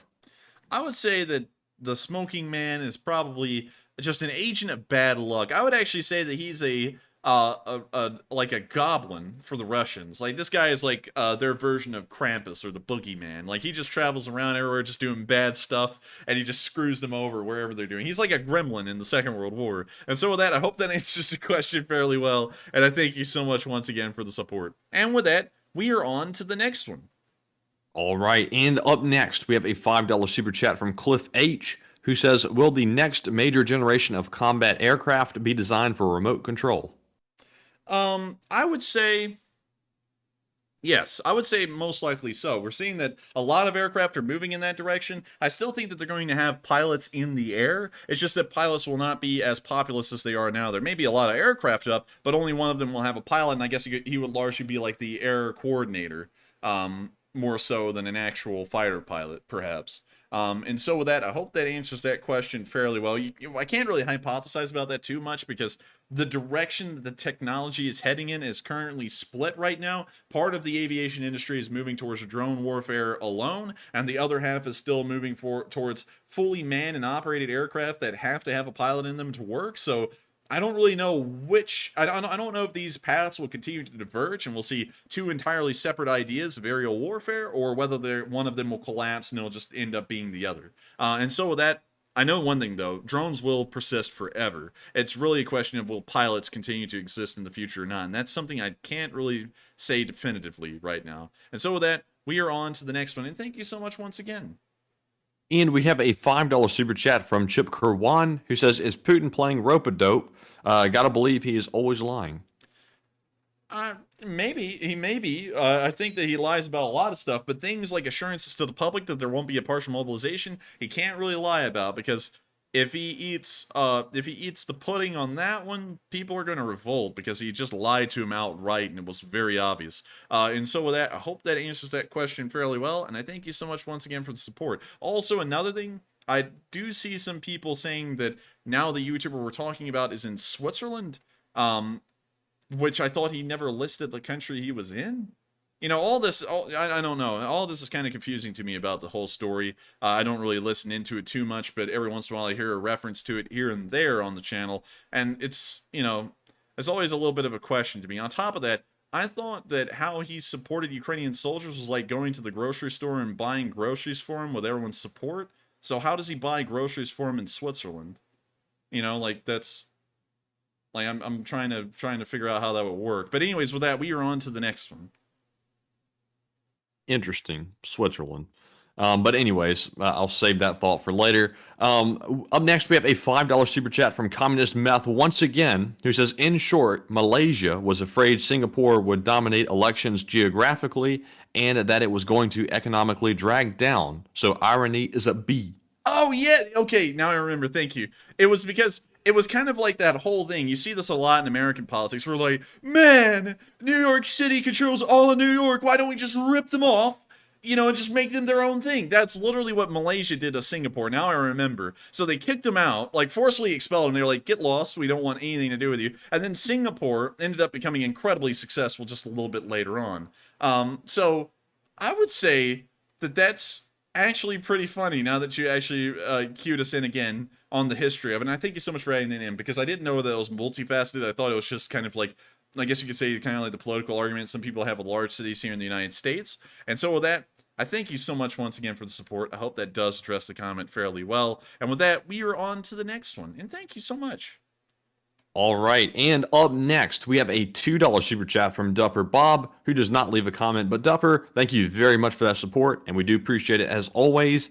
And finally, we have a $2 super chat from Chip Kerwan once again, who says, what aircraft may Ukraine actually get?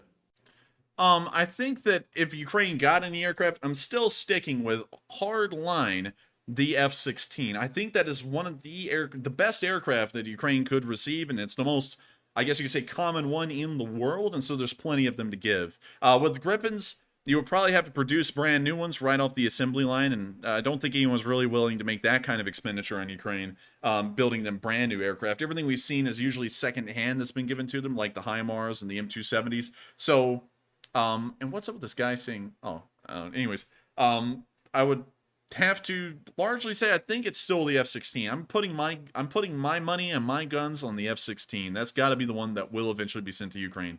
And so with that, I thank you so much once again for the support. I hope that does answer the question fairly well. And we are on to the next one. All right, and moving on to our live chat questions, because that was our last super chat, we have the Morse code decoders of the stream. Mark Hodges, CFA, WFTU, and also BME. They say the Morse message reads tonight, a manure field has a higher quality than Russian Armored Division and Slava Ukraine. Y'all are correct. It does have a higher quality than the Russian Armored Division, because at least a manure field can provide fertilizer. Russian tanks can't even do that. And so with that, I hope that it gets us a Morse code. Thank you so much for always continuing to decipher that every single day. And with that, we are on to the next one. I hope that I addressed that fairly well. All right, and just a general question from several viewers I've been seeing. It looks like there might be some breaking news out of Moscow right now, like some missile attacks or something, if you want to check that out. Let's see here. Something blowing up in Moscow.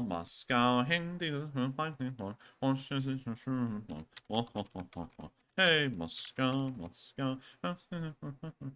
Let's see. Russian shelling targets Eastern Frontline. Not seeing anything there. How about the Moscow Times? Let's just go to the Moscow Times. I'm sure they got some interesting news.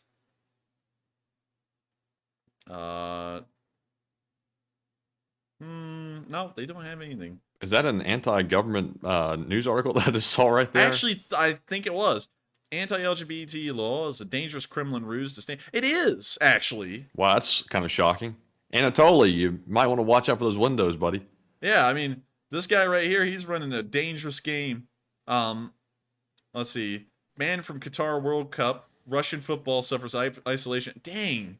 I forgot they got banned from World Cup. So they aren't even there. But honestly though, after what Qatar has done to the World Cup, I don't really think they're missing out on much because you can't even get alcohol there, and they pretty much banned one of their largest sponsors from even sponsoring their own product there.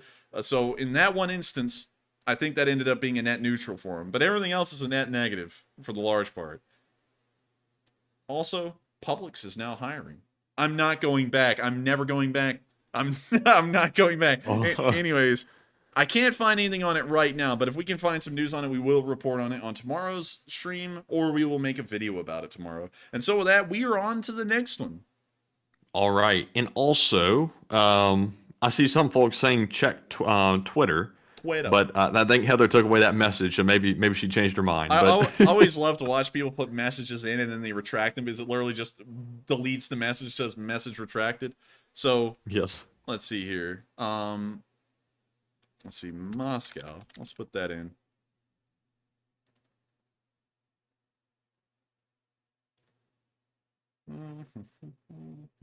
Let's go to the latest. Massive fire in the shopping center. So it's just a fire in a mall. It's not an explosion. It's just a big sabotage fire. Matthew's nasal cavities have just been sabotaged right then and blew up. Oh. But yeah, that's it. It's just a giant mall fire. No big deal. Dang. Oh, actually, that is a pretty big deal. Look how big that mall is. Dang. That was a big mall. You said that like it's a children's book, man. You're like, dang, that's a big mall. But yeah, that's actually a supermarket according to the tweet there.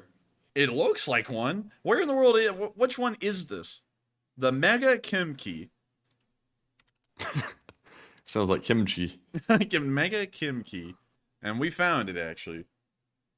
Oh wow, that thing is big. That thing looks even larger here. They got a It looks like a Krispy children's Kreme. toy store, like with the logo on the front of it. Krispy Kreme, bled. We hate Western food, that's why we bring it here. Crappiest donuts on earth, but we buy them in mass. Is Krispy Kreme still there, or have they left? All these pictures look like they're from before the war. Wait a minute, that was taken in June 2022. Wait a minute, back up for a minute and see if if it says closed. Wait, oh crap, wait a minute, hang on, let me go back. No, they open tomorrow at 10 a.m. No, they're still there. Wow, look, no one support Krispy Kreme then. That's actually wild.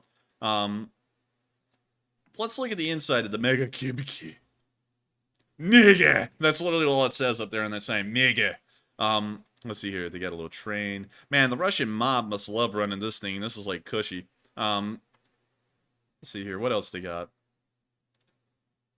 Get some claws split. Actually, not a bad mall, shockingly. Not that bad of a mall, but that trolley right there is covered in the most horrendous crap, and they're using it to move produce. That's gross. There's a whole car in the store. I feel like this is honestly like the Elite's shopping mall. I feel like this is like a one-off. It is, because we've looked around a lot of Russia. This is a one-off, and it's no longer a one-off. It's gone. The whole thing went up in flames. So, yeah, it's not going to be around for much longer. Probably just a few more minutes, but yeah, I mean, like, oh, look, they have red, like, cords around the piano. No one can play the piano. It's just there. You can't touch it. It kind of defeats the purpose of piano. Honestly, Matthew, this looks worse than the Mall of America now that we're looking at it. This looks like the River Chase Galleria. Yeah, I mean, it's maybe still a notch above it. Maybe just a little notch above it, but it's not that impressive, actually, now that I'm looking at it.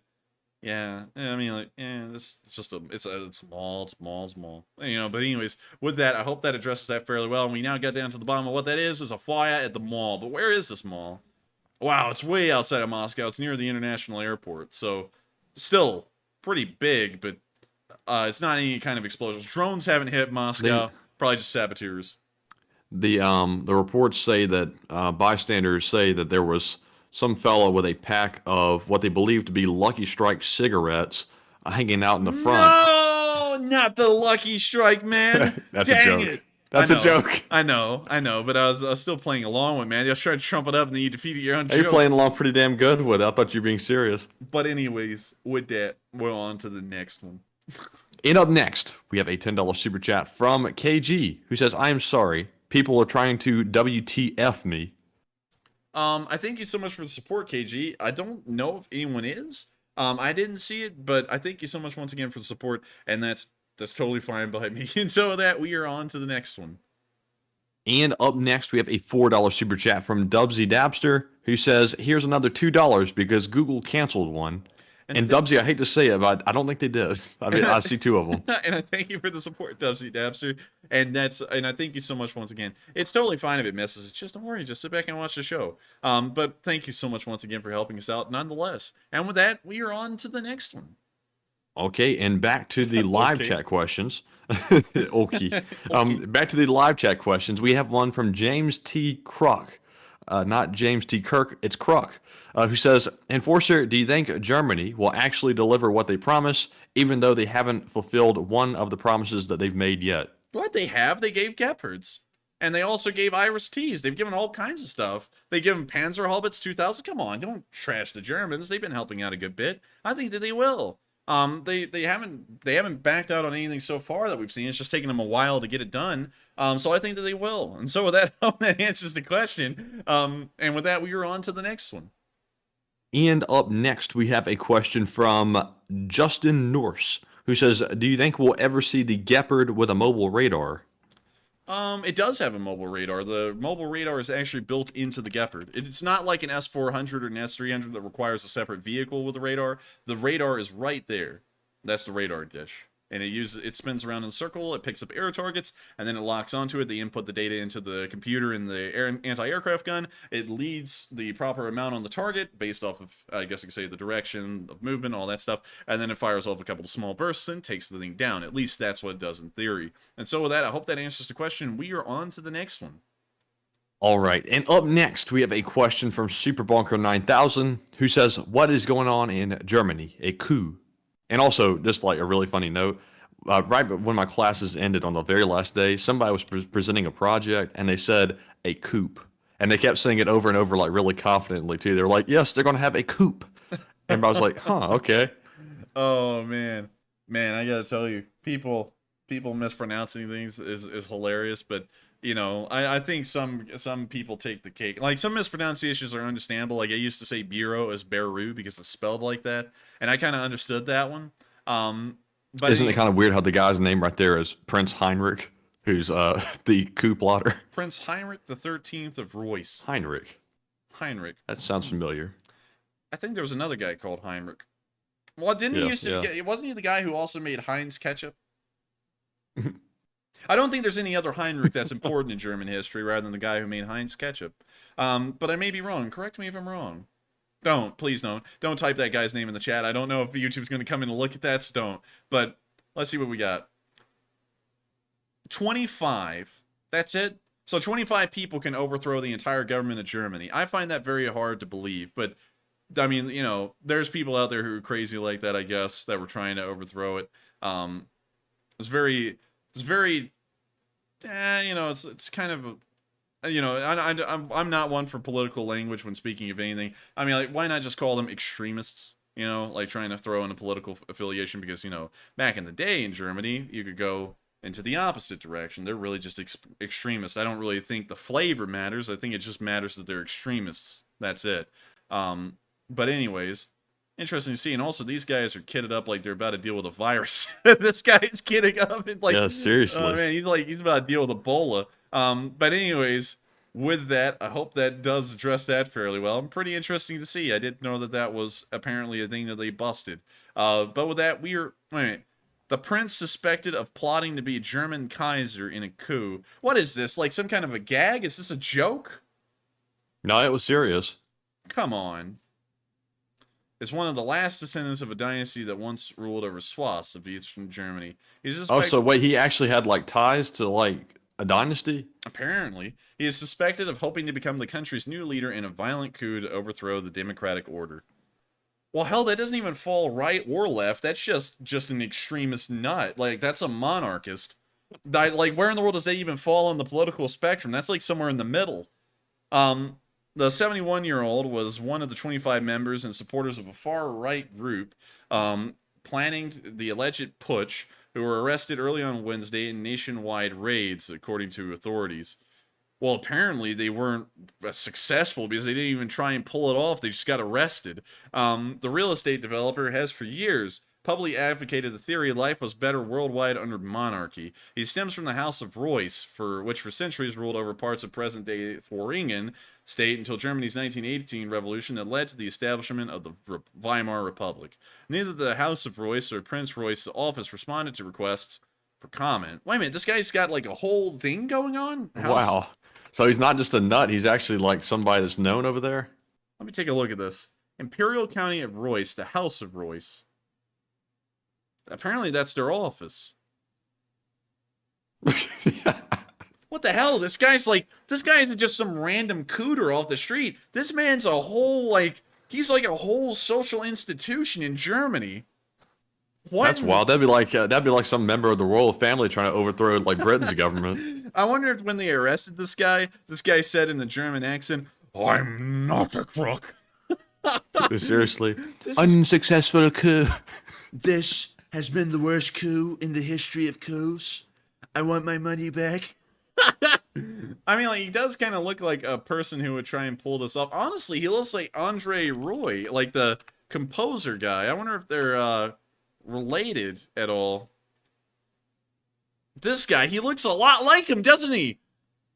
A little bit. Like the hair, the face, it's similar. He just looks like an older version.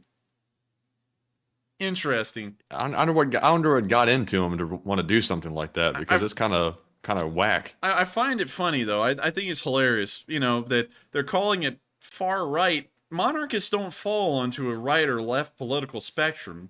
Like, that's just kind of funny, that's like calling a monarchist far left. That's the exact same thing. That doesn't make any sense, All the news agencies agree on terminology and they apply it to everybody. Well, then again, it also gets people to read. That's the whole thing, is to get people to click on the website and read it. And of course, that makes people want to read it because they're like, "Oh, what?" But still, somebody said it kind of looks like James May. It somewhat did. I was about to say that, but my Captain Slow. Uh-oh. James May. Next up on Top Gear, James May overthrows the German government. Does that mean he's not coming on then? I don't think it does. He kind of does look like him. He might be related. That's Maybe weird. they're related. Man, that actually would be bizarre if they were, in some weird way. But with that, we are on to the next one. That's actually insane. All right, so up next, we have another super chat from KG once again, who puts in a $10 donation and says, "Here is to everyone's thoughts. So anyone who has a love of democracy, why are you not willing to put your life on the line for that value?" That's a great question. And that's something that I find a lot of things to be odd with in this world, is that a lot of people support democracy, but no one ever supports really defending it. And that's something, that's a really good question. Honestly, I find the country, the United States, although it does have its flaws and it's many and numerous, it is still my home country, and there's a lot of goodness and a lot of hope in it. A lot of our viewers here who are from America are the reason that I feel like this country has loads of hope. And there's people like this all over, of all kinds of walks of life, different people, and that's what I think democracy is worth fighting for, is so people like y'all can keep on being around in this world. And so with that, I hope that answers that question fairly well. And also, I think I saw something interesting in the live chat. Someone said it's far right because they're wanting to create the Fourth Reich. Now, this involves a decent amount of dissection of German history, but Reichs are not necessarily far right. Reichs in the German term are really more so like dynasties, really more so monarchist dynasties, and then the guy who came around in the 40s really messed with the whole thing, because neither was he from royal lineage, or was he recreating anything, I guess you could say, that was of a German royal dynasty. It was completely not, but he still used the terminology for it, which then had the rest of them put down in infamy. If you look at the First and Second Reichs, those were entirely about the monarchies and families that were pretty much in control of Prussia, or later on the North German Federation, and then the German Empire as a whole. So that's not necessarily the case. Before Hitler came around, Reichs were really just a neutral thing. It's kind of like the House of Tudor or the House of Stuart in Britain. Like the word house has a neutral term in English, that guy came around, it really just had a neutral term in German. It really just meant dynasty. So How come they're never far left though? Why are they always far right? I don't know. I mean, like that's something. And it conjures up like I think the news organizations are trying to like conjure up feelings of what's going on in America when they put that in there because not everything is like universal, like far right and far left, and they always use the term far right, and the news organizations just happen to be liberal. And that is something that's always interesting to me, like when you look at the wordage of things, and it's it's like I don't know, like I find it very odd to always explain things like that, and it also leads to readers and viewers having a very simplicated depth to the political spectrum. Like everyone always thinks that no one ever thinks anymore in terms of, I guess you could say, varied ideas of like what politics is. It's either far right or far left, and it has to be described in one of those ways. And there's a lot of things that fall in the middle. Monarchies usually fall somewhere in the middle. Monarchies don't really fall either in a right-leaning ideology or a left-leaning ideology.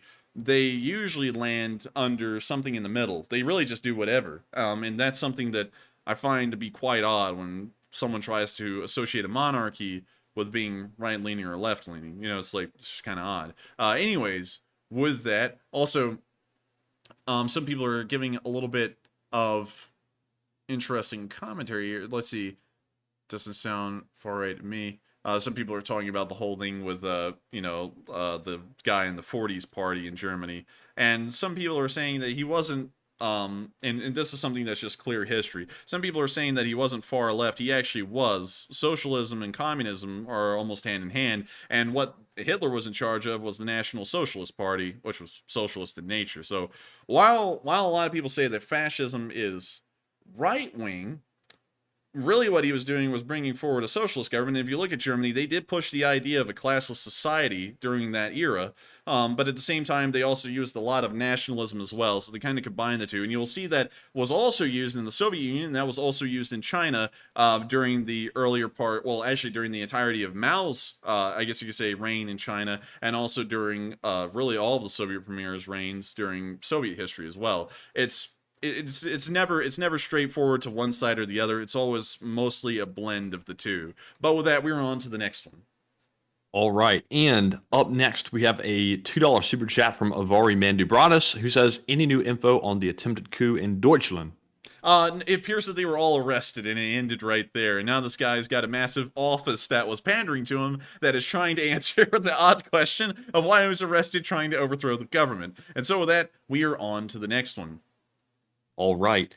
And also, I see folks saying that those folks over there in Germany, the Nazis, were socialist. They weren't socialist. I can tell you that right now. Definitely dictators, totalitarians, more like it. Well, I mean, but at the same right, if that's the determination we're making on that when we're saying it wasn't socialist for that, wouldn't that mean that China has never been communist nor socialist, considering that Mao was a dictator? Well, I mean, that was a different government.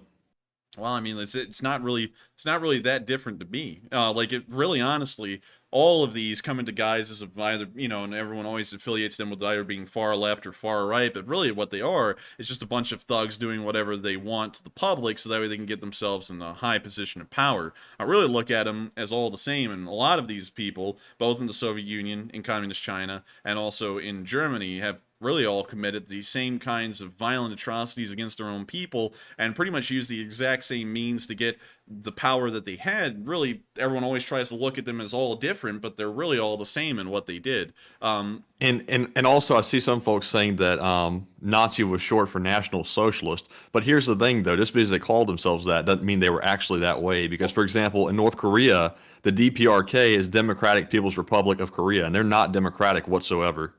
But one other thing, Matthew, a little bit of a counter to that. If they weren't socialist, then how come Volkswagen as a company was created to make an affordable car available to all classes of the German people? And why would the Germans build one of the largest cruise ships at the time, the Wilhelm Gustloff? And if y'all know about the tragedy of the Wilhelm Gustloff, then you know, but this ship was actually made as a classless ship. Unlike other ships, where you buy like a first class, second class, or third class ticket, on the Wilhelm Gustloff, you just got a ticket. Everything was the same.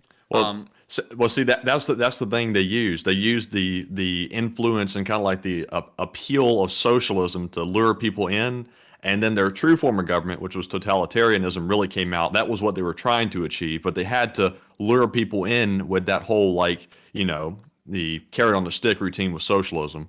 But anyways, I'm kind of feeling like we're starting to go down a little bit of a political rabbit hole, but I'll end it with this. Regardless whether they end up being far left or far right, one thing I think we can all agree on is that they all turn into a bunch of violent thugs. And regardless of however they're using, whatever means they're trying to get into power, they all end up that way. And I think that's just historically the truth. But anyways, with that, we are on to the next one. All right. And up next, we have a $2 super chat from Whiskey Pineapple, who says, wait a minute, we have a $2 super chat from Dubsy Dabster, who says Whiskey Pineapple. Whiskey Pineapple. I don't know what that means, but I'll back it up. And so with that, thank you so much once again for the support, and we are on to the next one. All right. And back to our live chat questions. We have one from Ant Radio, who says, what do you and the Enforcer think of the Russians having less than 370 tanks left? I think that they probably have more than that, considering that they're constantly replenishing the numbers with dated T-62Ms. So I think that it's a lot more than that, probably still around 1,000 to maybe even 1,500. But then again, that's based off an approximate. We have no idea how quickly they're able to pump out slightly usable T-62Ms. And so with that, I hope that answers the question fairly well. And we are on to the next one. All right. And next up, we have a question from Ronald Schmidt, who says, is Ukraine getting German Leopard tanks? As far as we know, they may. It sounds like it's on the table right now. We haven't got any confirmed news or video evidence of them arriving in Ukraine, but it sounds like the Germans are going to be sending Leopard 2A4s to Ukraine. Those are the older variant of the Leopard 2s, not the cool ones. Oh, well, they are cool nonetheless, but they're not the ones that a lot of people think about when they think about a Leopard 2. So let me show you all this.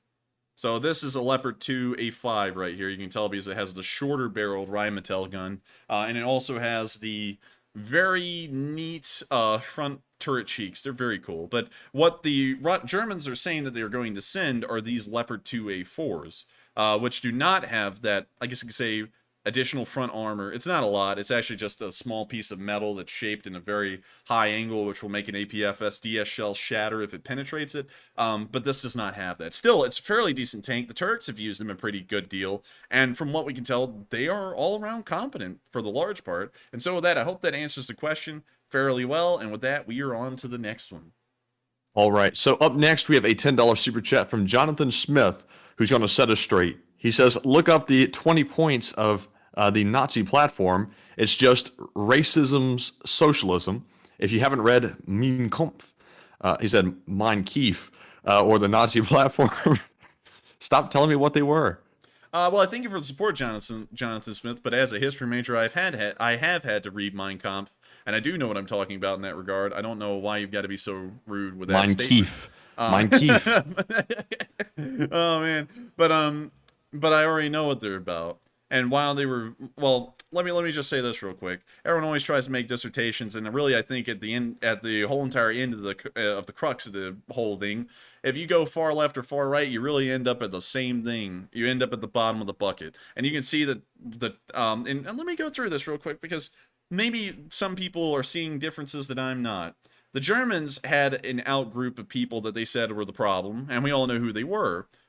The Soviets also said that there was an out-group of people who were the problem, which were the wealthy people. And then so they went and killed everyone who had slightly more wealth than the poorest people in the country, which were most of them.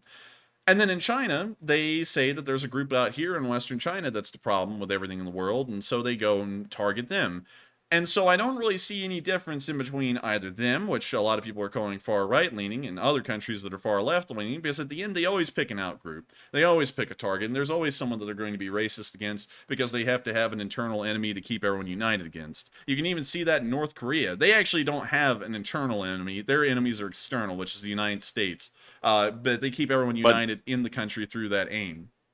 Here, my question is, what exactly was Jonathan's point? Because rather than him saying it's just racism, socialism, what exactly was he disagreeing with? I don't really know because I don't really think anyone's disagreeing with that. But at the same time, my whole goal in this is to say that I don't know why everyone's always so obsessed with trying to these days emphasize what political spectrum the thugs are on. Are they far left or far right? What does it really matter? One thing, all we need to know is that they're dictator thugs or wannabe dictator thugs. That's all that really needs to be known at the end of the day. Whether it's some guy in Germany thinking he's going to be the new Kaiser or some dude in North Korea who thinks he's the god emperor of Earth, they're both thugs at the end of the day. They're going to use violent means to get to power. They're going to use violent means to keep power, and they're going to suck the money out of the country and use it for their own spoiled aims. That's really all that it'll come down to.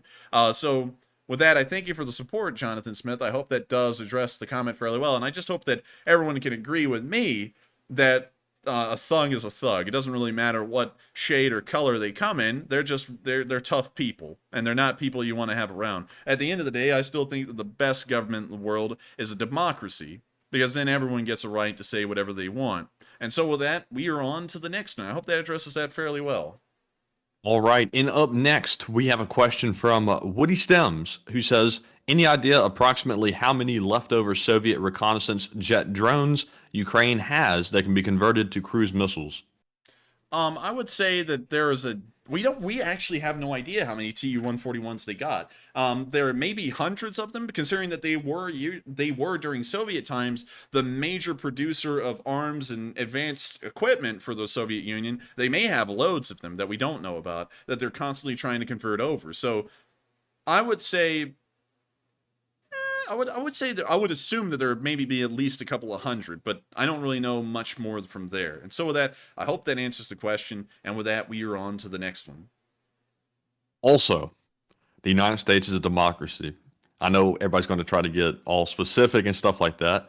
It's a democracy because we're represented through our representatives. It's a representative democracy. I always love this, because whenever I say America's a democracy, everyone always says it's a constitutional republic. But that's like saying, like about the Soviet Union or China. It isn't communist. It's actually Maoist or Marxist. It's communism. It's just different variants of it. That's like that. America is a democratic country. It's just a certain variant of democracy.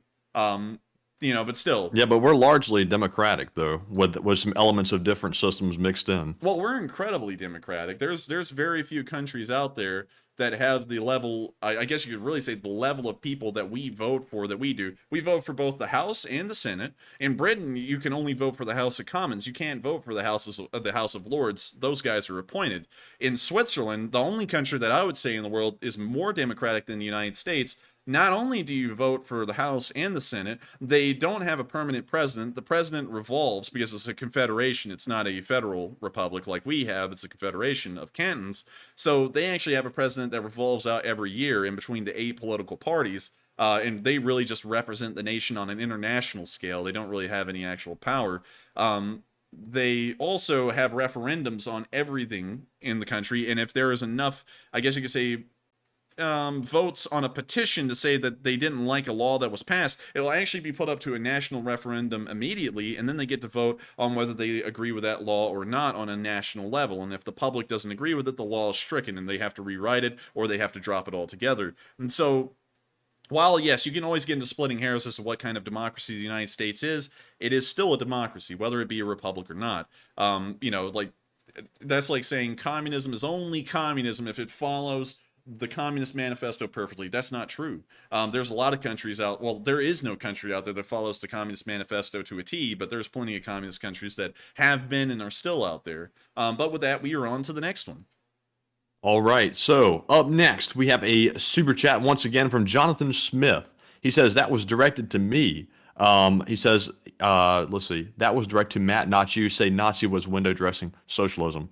I have to stand by my comment. It was that way. Socialism was the carrot on the stick, because I don't believe that locking Jews up in the concentration camps would be consistent with socialism, because I thought socialism was supposed to promote equality among the classes and also state ownership of all the property. They did do that, though. If you look at Germany, Germany would end up controlling all major industry within the country during that time, and they also would try and like you could say that during that time, what really got a lot of people on board is that once he got in power, at least pre-war, Germany actually started to go on a little bit of an upscale, but then it started to go massively downwards because then he brought in an economic philosophy of autarky, which really screwed them over badly. And that was also the reason why they had the concept of Lebensraum, because the idea was that Germany's economy didn't have to rely on foreign trade ever in the future. They had to be self-sufficient. And so they had to take all of this land in the West so that way they have enough agricultural ground to feed the growing German nation. That was the kind of like the goal of it. And in the end, the idea was for it to be a utopia of, we know the certain kind of people that he was looking for, take out everyone else, and then they would live in pretty much a paradise on earth. That was kind of the whole goal of the thing. So in that way, it was actually socialist. It's really bizarre. But though, isn't socialism supposed to create like equality? It's supposed to make everybody equal. For example, the Volkswagen was the people's car, so that way everybody could be kind of like on a equal playing field. Kind of, but you gotta also remember they always gotta have a fall guy. And and I can't ever say any of them specifically because YouTube might come and get us, but we all know who the fall guy was for Germany. Same as the fall guy in China, and same as the fall guys were in the Soviet Union. They all have to have a fall guy. And so while they're going to promote equality, they also have to say there's these group of people that we really hate really badly, and if we take them all out, we're going to fix all the problems. And so that's how they always come to power too, because you got a lot of hate working, and hate is a very strong motivating factor. And we can see that, even in the modern American political system, both parties use a lot of hatred against each other to try and mobilize their own bases to get them to go and vote. So that's really just how it came to be. But you do have a good point, though. All right. And I think so too. So anyways, moving on to our next question. We're back to the live chat ones. We have one from, let's see, Orion, who says, Enforcer, do you think Ukraine will ever launch missiles into Moscow's military buildings? I think that they would try in the future if the war continues on, but I don't think, if you're talking about the central Moscow perimeter, I guess you could say inside of this ring road, no, they would never do that, I don't think. They will attack everything outside of the ring road. So, actually there's 3 ring roads in Moscow, but I'm talking about the inner ring. Every other ring, everything's on the table. If it's a military strategic target, they will hit it. But if it gets inside of that inner ring, you may as well be targeting the Kremlin, and we don't know what would happen if they did that. And I don't think Ukraine wants to risk that.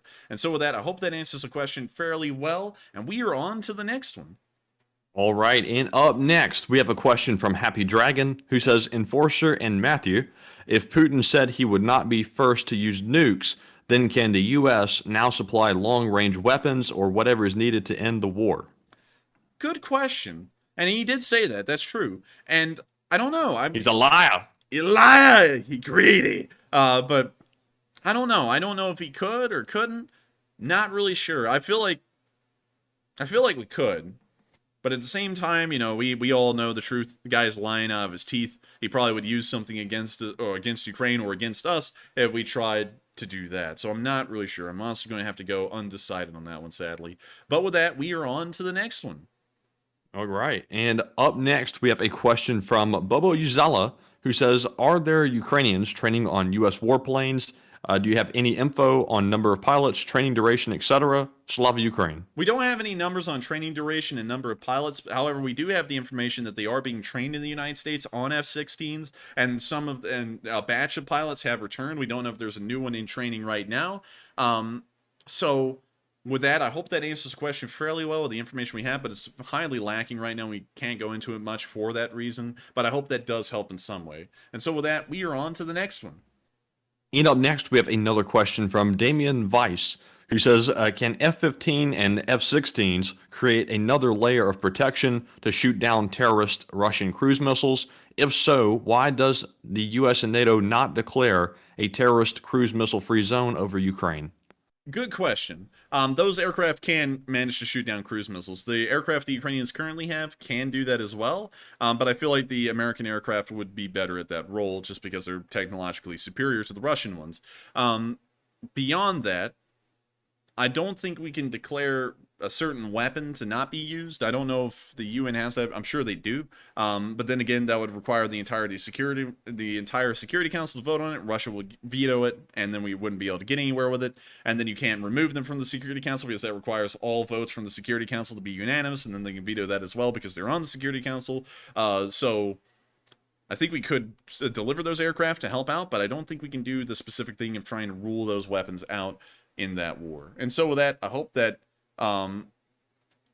does answer the question fairly well, and we are on to the next one. All right, and we have 2 more questions. The next one is from Francis Default, who says, would the weapon used on Russian airfields reach the Kursk bridge? Real quick though, Turbo GSCR said, a friend who's in the USAF told me otherwise. Told you otherwise on what specifically?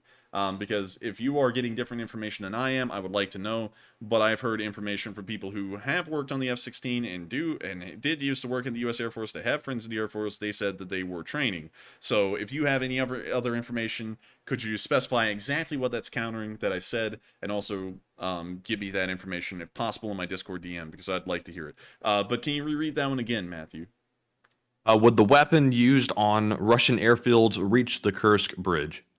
Yes, it could. If it can reach 400 miles into Russia, then it can reach, if we use a measuring tape right here, 180 miles. It could definitely reach that far. Hell, it could reach even further. It could go all the way down to Chechnya. So that, I hope that answers that question fairly well. And I believe that was the final one of the night, wasn't it, Matthew? So we have one more to go. So for our last one of the night, we have a question from Ukraine F. Putin, who says, if you lived in Ukraine and were being interviewed on the news, would you say that Putin is making your life miserable, or would you try to claim it's not so bad and we're coping? I would say it's not so bad, because if you say that it's miserable, then they're winning. It's kind of like how the British dealt with the Blitz incredibly well and acted like it wasn't even a thing, because if you make it look like it's making your life miserable, then they're winning over you in some way. So while it seems kind of odd that you wouldn't just admit it, you've got to sit there and say, it's no big deal, we're dealing with it just fine, because then it looks like it's having no effect at all, and that also demoralizes the Russian public and also the Russian government, because they're not making any kind of progress in any direction, even trying to demoralize the populace. And so with that, I hope that answers the question fairly well, and we have reached the end of tonight's stream. I thank you all so much once again for watching. It's been an incredibly interesting stream, both during the news segment and during this question segment. Had a really interesting discussion about what happened in Germany, and that led into a whole entire interesting discussion. And I hope you all enjoyed that one fairly well. A whole bunch of interesting ideas were being thrown around, and I thought that was a really interesting one. And of course, if you all enjoyed both the question segment and the news segment, make sure to subscribe, because we run these streams every single day of the week at 10 p.m. Eastern Time, covering the past 24 hours of the war in Ukraine. And so with that, I hope to see you all tomorrow night at 10 p.m. Eastern Time to cover the next 24 hours of the war in Ukraine, and I'll see you all then. Have a great night, everyone. Take care, and thank you all once again for watching.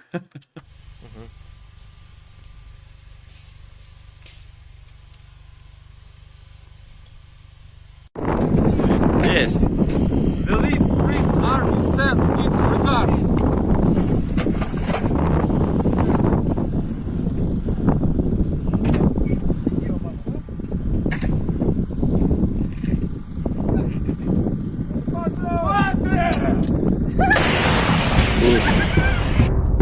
Ще не вмерла України ні слава, ні воля. Ще нам, браття українці, усміхнеться доля. Згинуть наші вороженьки, як роса на сонці. Запануємо ми, браття, у своїй сторонці. Душу й тіло ми положим за нашу свободу і покажем, що ми